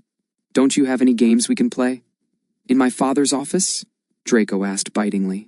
No, and we aren't going to be playing games, Dazai. You're going to tell me what's going on. What happened to your face, why your boss is here, who that lady was. Dazai snorted. I'm going to tell you all of that, am I? Yes, Draco said matter of fact. Then, he tacked on as a clear afterthought, boss. Boring, Dazai told him. Draco's face did something uncomfortable. I thought we were supposed to be a team here, boss. Don't tell me you're going back to keeping me in the dark. You'll what? Draco snapped, and Dazai watched as malicious determination suddenly burst across his face. I'll sick blaze on you. Dazai stilled. You wouldn't do that. He's unbearable when he wants something from you. Dazai remembered their meeting during the Quidditch match, or their midnight conversation the year prior. Probing and prodding and so earnest it was sickening. Blaze was too genuine for heartfelt discussion, Dazai thought. It made the whole affair too uncomfortable, and unfortunately difficult to truly avoid for long. I'll tell the twins, too. Draco puffed his chest out. He'd already counted his victory clearly. and Dazai, reluctant, had to give it to him. The twins would, and had in the past, bodily dragged Desai into opening up. "My subordinates are all so mean to me," he whined. Draco grinned, triumphant, but that satisfaction lasted for only a moment before Draco recalled what information he was asking after. He sobered up and tried again. "Explain everything, Desai. I can help." "I know you can," Desai said absently, knowing it would endear Draco. It did, and Draco's lips twitched upwards in response. "But let's sit down first. My eye hurts, and if I fall over and crack my skull, Mori will yell at me." Gilderoy Lockhart shined wherever he went. He really couldn't help but to be so charming. He was wearing his most sparkling robes to emphasize this fact. They dazzled whenever he spun, and everyone's eyes were always on him. And the Malfoy Winter Ball. If ever a place needed him, for all the dancing and chatting, the whole affair was awfully drab. The decorations were plain, the conversation strictly political. The food was delicious, but it would stain his robes if he wasn't careful. Terrible. An awful party. Luckily for everyone, Gilderoy had finally arrived. He was only half an hour late due to a horrific incident involving a separate set of sequin robes and an ill-placed mud puddle. But no one had seen the resulting mess except for Gilderoy himself, so it may as well not have really happened. These bedazzled robes fit the occasion much better anyway. The ballroom was packed full of influential people and wannabe influential people. Gilderoy masterfully maneuvered around the boring ones. He only had eyes for the best. Luckily, no one got in his way, and he didn't have to shove off any pushy fans. In fact, everyone seemed to be giving him a fairly wide berth. Ah, the plight of an unapproachable celebrity. He was honestly a little lonely for it, if only because he'd practiced signing his autograph all last night. What a shame if he didn't even get to use it today. These poor fools must have felt so nervous in his presence, they couldn't even bring themselves to say hello. Gilderoy took pity on each and every one of them. Unswayed, Gilderoy searched across the ballroom floor for where all the important people had gathered. It took some looking, because all the guests had quite expensive robes on, but after nearly a full minute, Gilderoy finally spotted his targets. "Minister!" Gilderoy called cheerfully as he strode across the room. Several people hastened to dodge him, and one cluster of dancing elites even paused in their waltzing to let him pass. "Cornelius, I've just been looking for you." The Minister for Magic, Cornelius Fudge, presided over the entire magical community. He was precisely the type of person Gilderoy should be in cahoots with. After all, their prestige was about equal. Cornelius jumped, evidently not having seen Gilderoy's fast approach. Gilderoy clapped him on the back. Cornelius laughed tightly. "Gilderoy, it's lovely to see you," Cornelius greeted, as he gently pried himself off of Gilderoy's side. "Great." "He found us," Barnabas Cuff, editor-in-chief of the Daily Prophet, grumbled dryly. Upon seeing Gilderoy's eyes on him, he cleared his throat and greeted, "Good day, Gilderoy." "Good day indeed, now I'm here. Though you didn't make it easy to find you all. What are you all doing huddled back here?" He gestured to their surroundings. For whatever reason, Cornelius's little group had gathered at the far end of the ballroom. He'd had to dig through entire swarms of partygoers to even catch a glimpse of them. Cornelius cleared his throat, looking away briefly. "Just happenstance." "I'm sure." Gilderoy nodded. Then, he finally turned his gaze onto the conversation's other two occupants. "Good day, Lucius. And, now I know I wouldn't forget a beautiful face such as yours, my lady. Who might this be?" Standing beside Lucius was a woman Gilderoy had never seen before. She was quite beautiful, long fiery hair pinned up in an elaborate bun. Her attire was flowery, and Gilderoy internally committed himself to finding out where she bought such a lovely outfit. Her makeup was done in such a way that the woman's eyes had become piercing.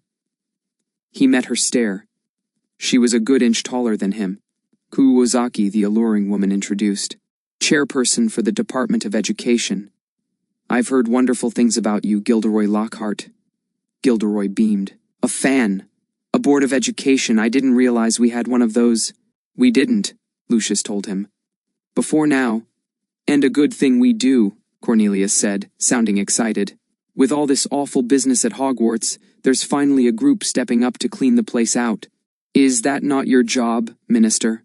Barnabas commented idly. Cornelius shot him a glare that Barnabas seemed entirely nonplussed by. Gilderoy ignored them, all eyes on this mysterious Kuyu, now. "Oh, Those awful petrifications, yes. You know, I'm certain the culprit is that awful demon student. I'm a teacher at Hogwarts myself, you know. He's always up to no good. But Albus has blocked all my attempts to have the boy expelled. Kuyu hummed, and though her expression barely changed, Gilderoy was certain she was shocked over this revelation. Oh dear, we can't let rowdy students run around as such, lest they become another Dark Lord.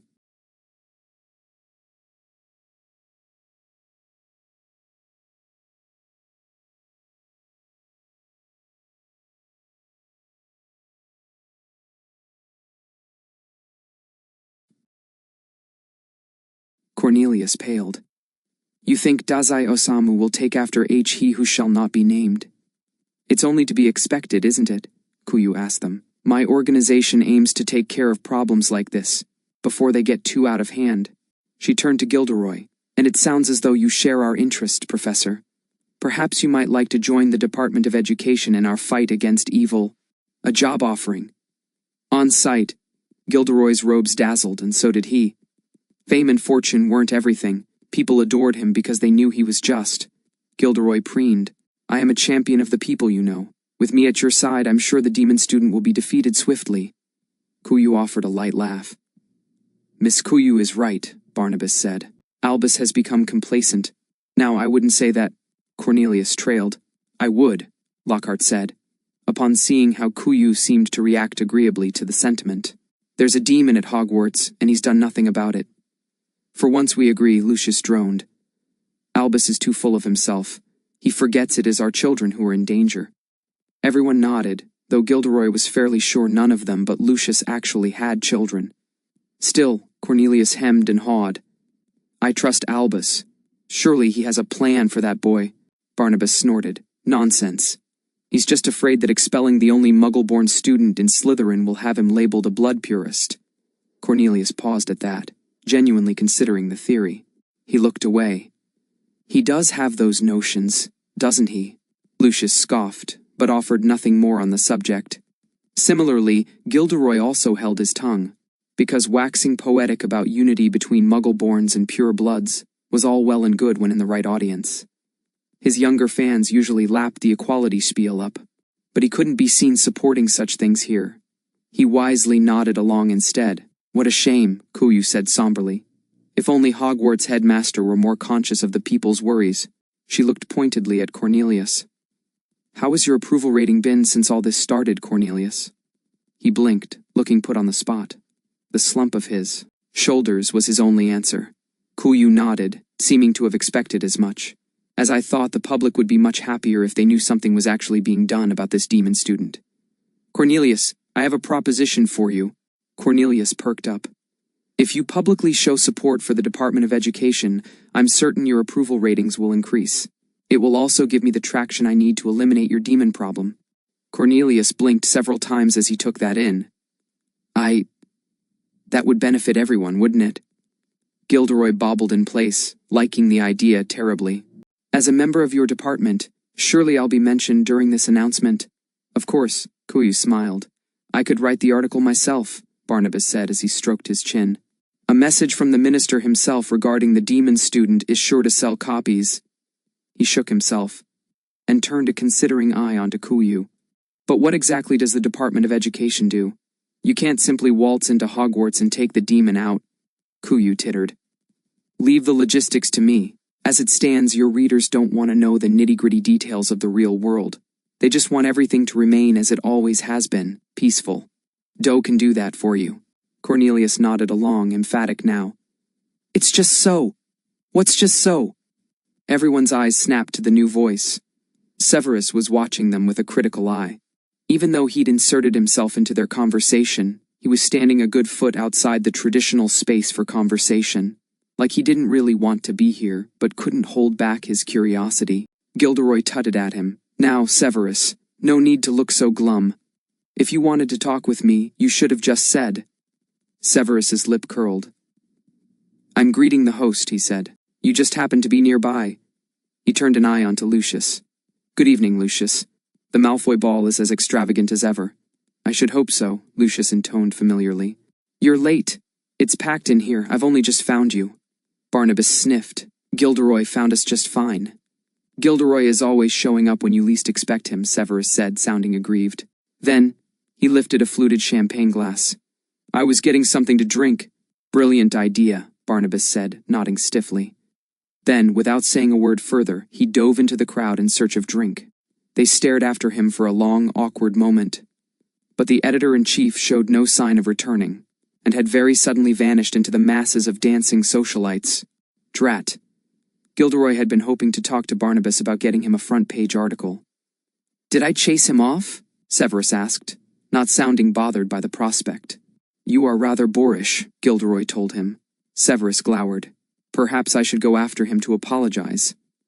Already Severus had taken a step away from them. Gilderoy snatched his robe sleeve, stopping Severus in place. Nonsense. You've only just arrived.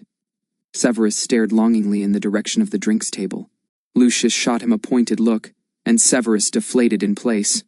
All the fight melted out of his mien. Fine, he ground out. Ah! Cornelius rubbed a hand nervously over the back of his neck as he tried to dispel the awkward air. Severus, have you met Kuyu? I believe we'll be seeing a lot of her to come. Severus's eyes immediately went to Kuyu, having easily identified her as the odd one out among them. I haven't. Let me introduce you to our new friend, then. As conversation warmed back up around them, Lucius basked in the glow of attention. A new sidekick in his fight against the demon student. How wonderful was that? Every good hero needed a second in command. And this would certainly make for a worthy chapter in his next novel, with some embellishment, of course. Gilderoy was so invested in his inspired thoughts, he hardly noticed the furrow of Severus's brow digging deeper and deeper the more Kuyu spoke. Draco, after hearing Dazai's explanation, had only stared at him in silence for a long moment.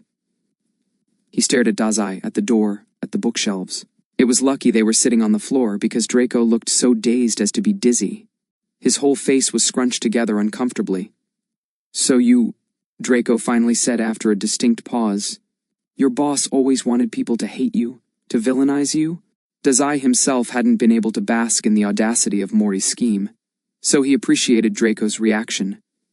There was a small amount of comfort in knowing that even just one person was on his side, even if that was a terribly childish thought. Of course, Draco still didn't have the full picture. Desai had naturally omitted speculabilites from his explanation without forethought.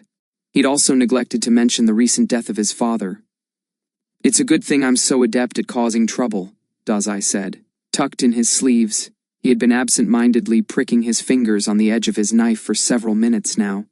It stung but didn't draw blood, since Mori was so tight-lipped on this plan of his.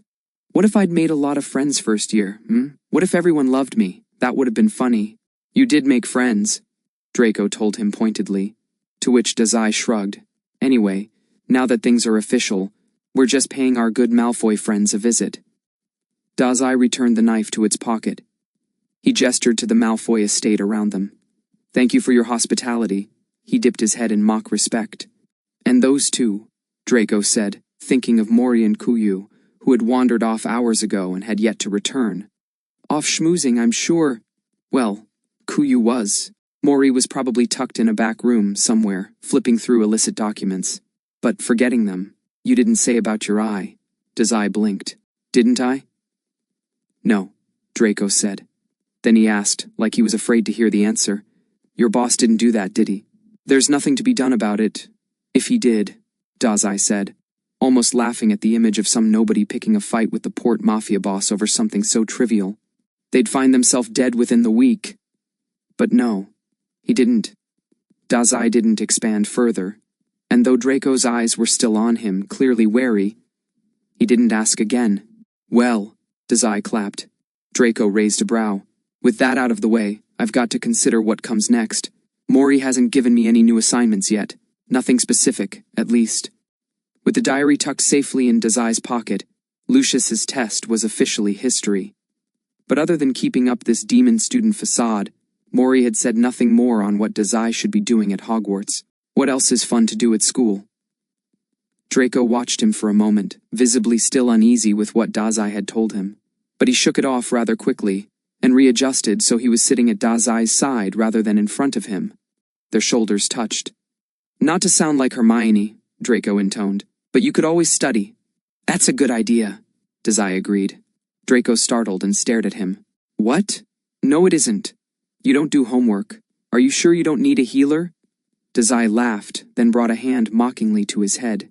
It's an eye wound, Draco. The scalpel never even got close to my brain. Draco silently mouthed the word scalpel, looking vaguely ill. And I didn't mean homework, obviously. I mean the Chamber of Secrets. Draco paused at that, his brows furrowed.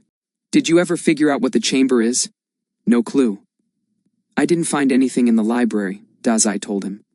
He'd only ever seen the name once, written beside Mrs. Norris's petrified body.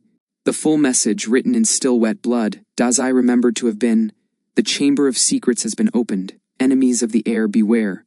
Which really raised a lot of questions. What is the Chamber of Secrets? Why was it closed? Who is this heir?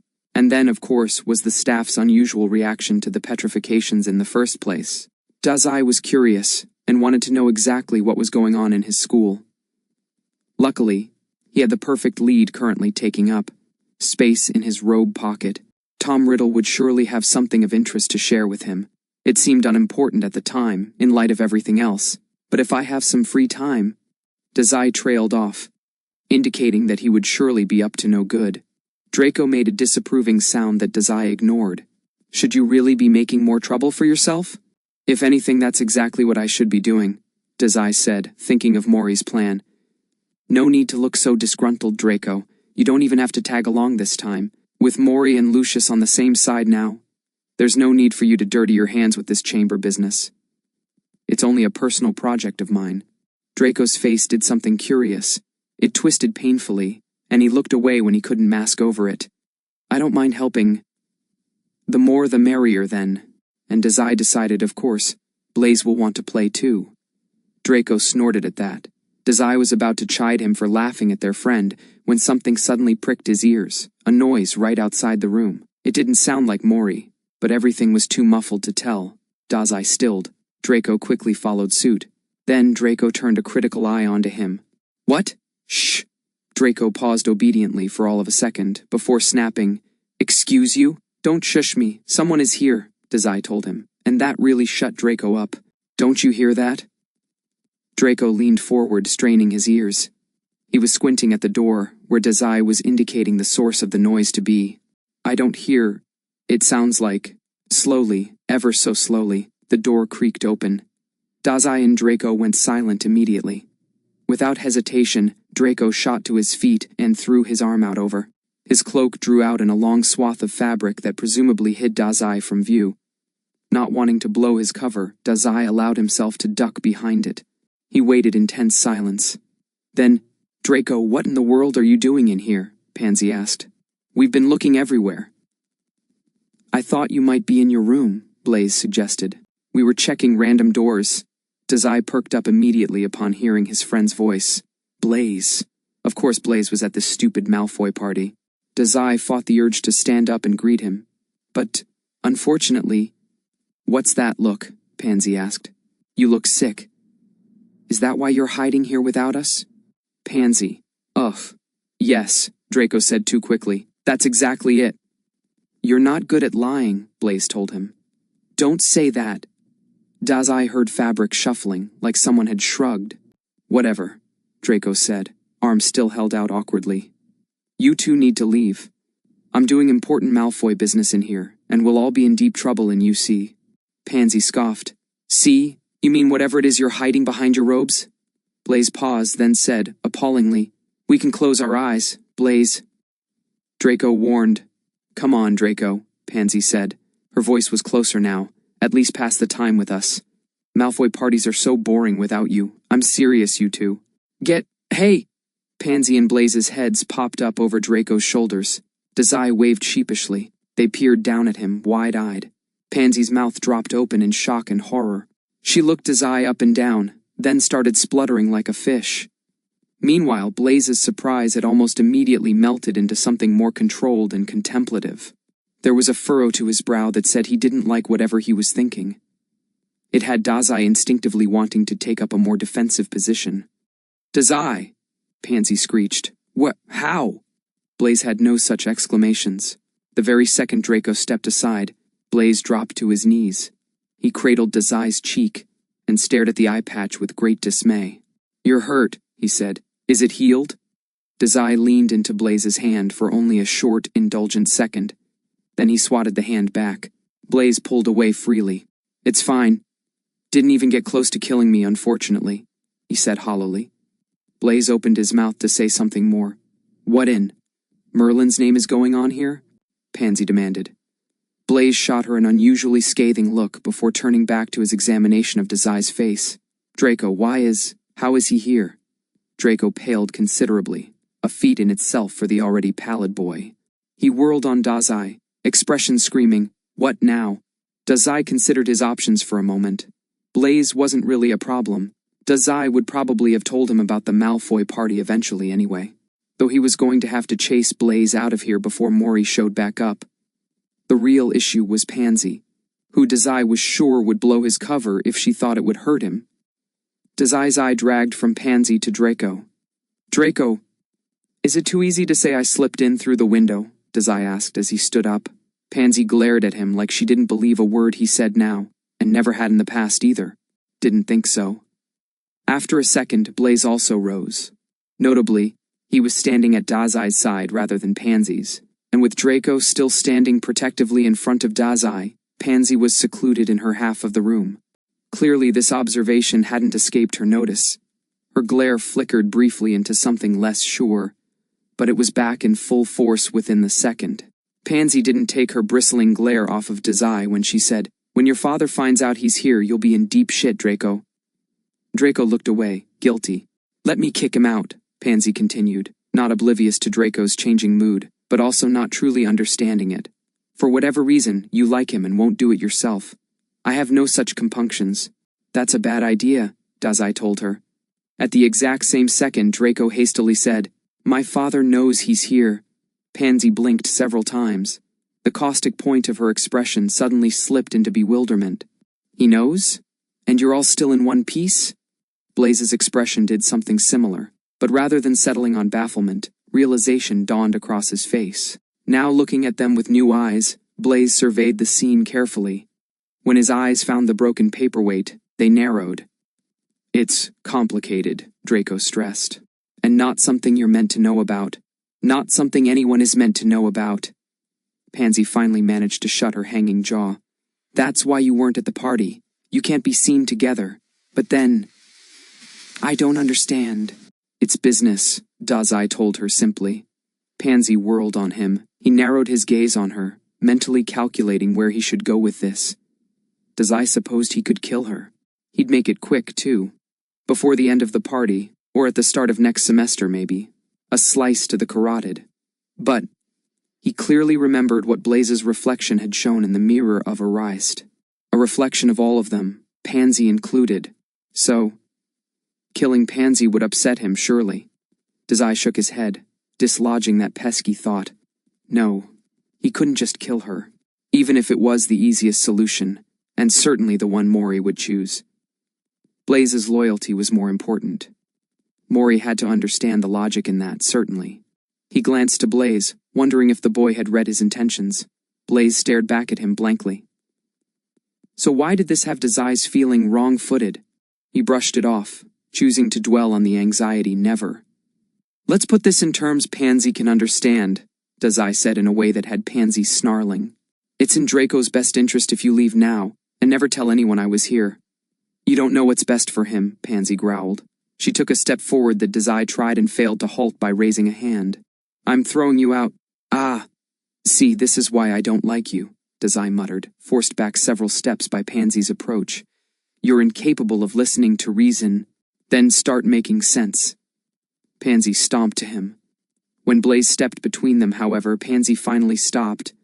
"What is wrong with all of you?" Pansy squawked. She flipped between the three of them, emphatic. "He's a demon. I've been telling you for 2 years now that he only makes things worse. Can't you just listen to me for once? You've both become soft." Blaze stared at her, nonplussed. But Draco whirled on her, suddenly looking angry. The switch from quietly guilty to indignant had Dazai raising a brow. "Maybe I want that," Draco spat, and Pansy staggered back a step aghast, talking with who I want regardless of what my father says. Regardless of what you, or anyone thinks. Pansy stared, devastation clear across her face. Blaze cleared his throat, aiming to pacify. We had fun first year. All 4 of us. Loyalty club. Pansy said the words like they were acid. We weren't friends. You were. Begrudgingly, Blaze said. The kind of friends who bicker all the time. You, Pansy, and Dazai whined at the same time. They quickly looked to each other at the incident. See, friends, even if Dazai is up to no good, Draco continued. Then, he shook his head, like that thought shouldn't be said aloud. Anyway, this isn't like that. Father asked me to stay with him. Pansy again gaped. Her eyes nervously flicked towards the door, possibly anticipating Lucius's abrupt presence. And though Lucius was still busy in the ballroom, Mori would have no such occupation. Dazai didn't doubt the boss could show up at any moment. They were lucky he hadn't already. Best to hasten this along, then. Lest Mori see Pansy and Blaze with him and decide permanent actions needed to be taken. Thinking this, Dazai elbowed Draco in the side. There was no way Pansy was going to listen to him, but she would absolutely hear Draco out. Draco gave him an odd look, which Dazai returned with a stare he hoped would impress the urgency of their situation. You know my father likes to play politics, Draco said, presumably reading Dazai's intentions. When Pansy nodded, still blatantly suspicious, he continued. Dazai is a part of his latest job, but if he knows you know. Pansy stared, then her face did something distraught, and when she spoke, betrayal was thick in her tone. You didn't tell us. Draco's expression steeled. I didn't tell anyone. Pansy turned to Blaze, indignant, only to see. Blaze was back to watching Dazai, squinting at the wound like he bore it himself. His demeanor belied no shock nor betrayal as Pansy's had. When Pansy saw this, her mien crumpled further. Desai had never seen Pansy like this before, not angry or spitting or superior. She looked like she wanted to collapse in place, strings cut. Her eyes wet at the corners. You knew too, Blaze? Pansy choked. Blaze finally glanced at her, and though he looked somewhat guilty, he didn't explain himself. Pansy took another step back, then another. She was looking desperately between Draco and Blaze. I do so much for you two. We hide away at parties and make fun of Gryffindors together. I comfort you when your father is awful, Draco. Or when you're bored, Blaze. We're friends.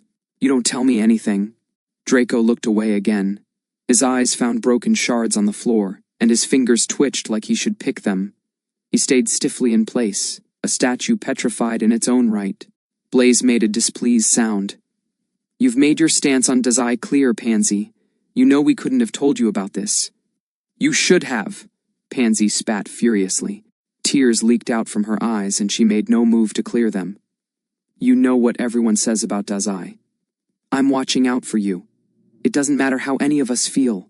We make the friends our families want us to make and ignore everyone else. Why can't I make you remember that? Why can't I make you want to stay friends with me? Pansy, Draco tried. No, I've had it. She shook. I try to keep your names clean, and all you do is hide things from me. You don't trust me at all, even though... Blaze pulled away from Dazai's side, intent on offering a hand to Pansy. But Pansy was having none of it. Her face was red and wet with tears, and when she took another step back to the door, Blaze's reach just barely missed her. Ah, that's enough already, Pansy cried weakly. You're all awful. Maybe you deserve to be ruined. Without another word, she turned and ran straight out the door. It hung ajar at her back, swaying lifelessly from the force of her departure. Bah! She stormed off just like that, Dazai commented lightly. Blaze shot him a significant look that Dazai couldn't make heads nor tails of before declaring to the room, I'm going after her.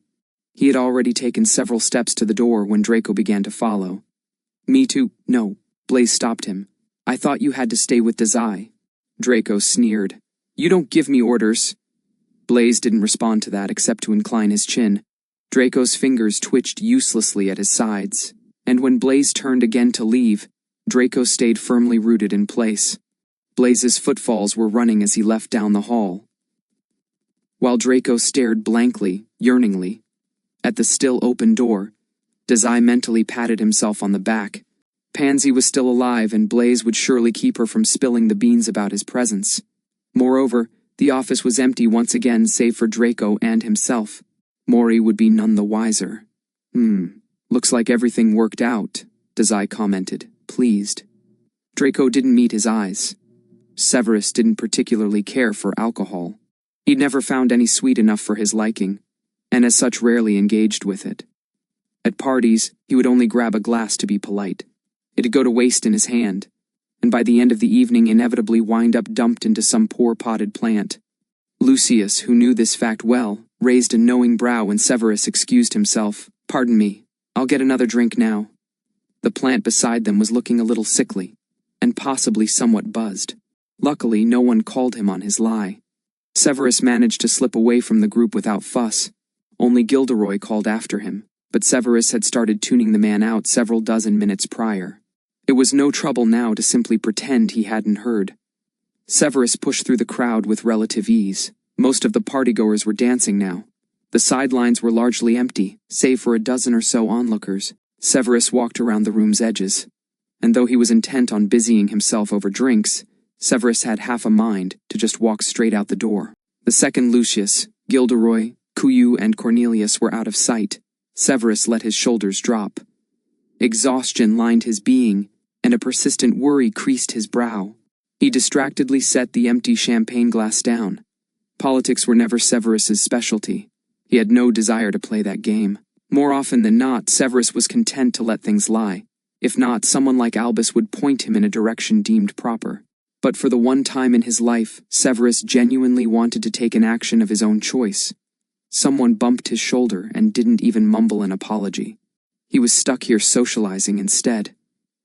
Meanwhile, Poppy was digging herself into the depths of Yokohama, scouring for leads on how to help their problem child.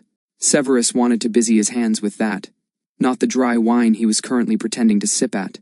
Useless. Again, Severus felt utterly useless. Perhaps Gilderoy's continued presence here was, in fact, some kind of cosmic penance.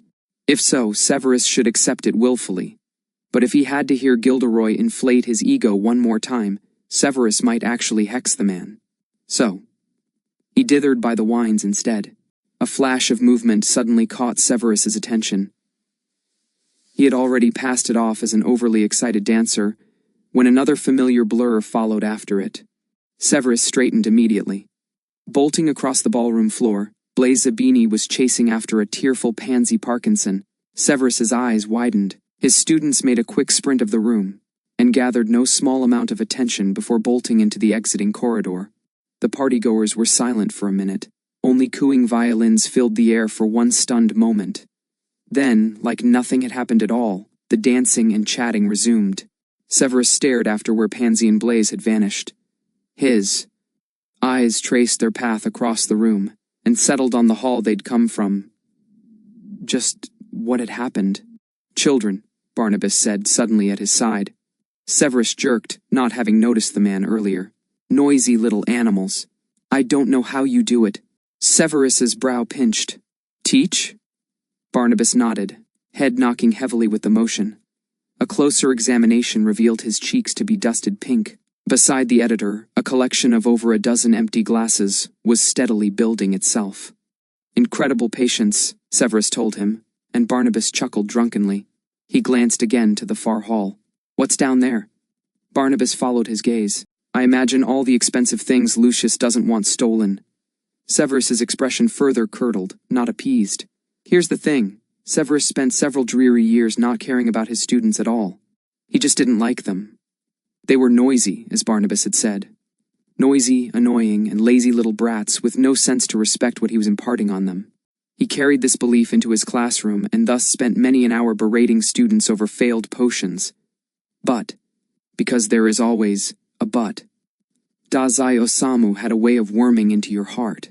And he was a snarky, lazy brat, of course. But for some reason, looking at Desai was like looking for the first time. Severus went from biting thoughts like, "You need to put in some effort," to "What's stopping you from putting in any effort?" There was a puzzle to solve, and damn it, Severus wanted to solve it. It was a new, strange sensation, one lined almost entirely with concern, because this epiphany had come quite late. By the time Severus had started caring enough to think Dazai was being hurt, that hurting had gone on too long. So, now he cared about Dazai's well-being. And it was something like flicking a switch, because seeing Pansy crying just now, Severus kind of wanted to care about that too. Caring about children, what a disquieting sensation. Severus abruptly pushed his glass into the editor's hands. Barnabas took it readily, if not somewhat confusedly. "I'm going to see what happened," Severus said at once. Barnabas took the wine down in one gulp. "Go get him," he slurred. His eyes had drifted back to the dwindling supply of alcohol, and Severus got the sense he wasn't really listening anymore. Never mind that. Severus couldn't help Poppy and Dazai right now, but he could certainly help with this. Course settled, Severus first tried to follow Pansy and Blaze out the front door, but all that earned him was a bewildered-looking coat check nervously asking if he was leaving early. Looking around revealed nothing, and Severus didn't have any of the necessary materials to cast a tracking spell right now. So that was a bust, unless Severus wanted to start exploring the surrounding forests blindly. But though Lucius was friendly towards him, he probably wouldn't appreciate Severus's blatant trespassing. He bid the servant farewell, earning him a shaky, "Thank Merlin. I think I lost your coat." Severus's usual instinct to bark and bite at her was momentarily tempered by set motivation, so he only snapped, "Find it," before returning back into the mansion. She flinched. Well then, no children to be found. Perhaps he should locate their parents. Severus's eyes searched across the ballroom. Eventually, he found Miss Parkinson standing at Lucius's side. She'd evidently been dragged into conversation with Gilderoy, if the pained look on her face was any indication. Severus's gaze drifted away. Under no circumstance was he going to talk with Gilderoy again today. Further searching found Blaze's parents rhythmically dancing at the room's center. They were probably the only two people on the entire guest list that hadn't come to talk politics. Severus was certain they'd only come to dance. The other partygoers were giving them a wide berth, not out of distaste, but rather because they made such sweeping and energetic spins, everyone else was afraid they might get swept away in the storm. Again, no way was Severus stepping into that. No, he would just wait here until... Severus blinked. There he went again. Waiting for someone else to take responsibility, to make the hard decisions, to do something. Severus shook himself, then, with a stealing breath, made way for the direction Pansy and Blaze had run away from. Perhaps it was just a childish feud, perhaps. Or maybe it was something else, and Severus had enough of choosing to believe what was easiest. He'd done that with Dazai. He was sick to his stomach with it. Now, moving again around the edges of the room, Severus escaped further confrontation. Perhaps it was his dour demeanor, but no one so much as glanced his way. No one was any the wiser when he exited the ballroom through an archway clearly marked, "Please, remain in the ballroom." Severus walked right past it. But, just as the sign indicated, the succeeding hallway was completely empty of guests. There was no indication of what might have hurt his snakes. Severus had to consider, then, that Blaze and Pansy had merely gotten into a fight with one another, that there was no further mystery to solve, and he should very well leave things alone. Realistically, Severus should have turned back then, returned to his duty of pretending to drink wine and pretending to listen to Gilderoy. He kept walking instead. It was quieter, here, and the corridors offered no grating commentary for Severus to roll his eyes at. Steadily, the ballroom music became muddled and muffled. Severus was just eyeing up an ornate-looking statue of an especially bearded man, when something else caught his attention. An open door at the end of the hall. Curious, worrying for his students and knowing Lucius was too busy hosting to catch him snooping, Severus walked to the door. He pushed it open the rest of the way. Severus's eyes widened. Draco startled. He shot forward as if to stop Severus from entering. "Professor!" But it was too late. Severus had already seen what Draco was steadfastly trying to keep him away from. The boy standing at his back, face wrapped up crudely with bandages, wide eyes and a grim set to his mouth. What in Merlin's name was Dazai Osamu doing at the Malfoy ball? Thank you and subscribe for more Bungo Stray Dogs fanfictions. Let me know what was your favorite scene.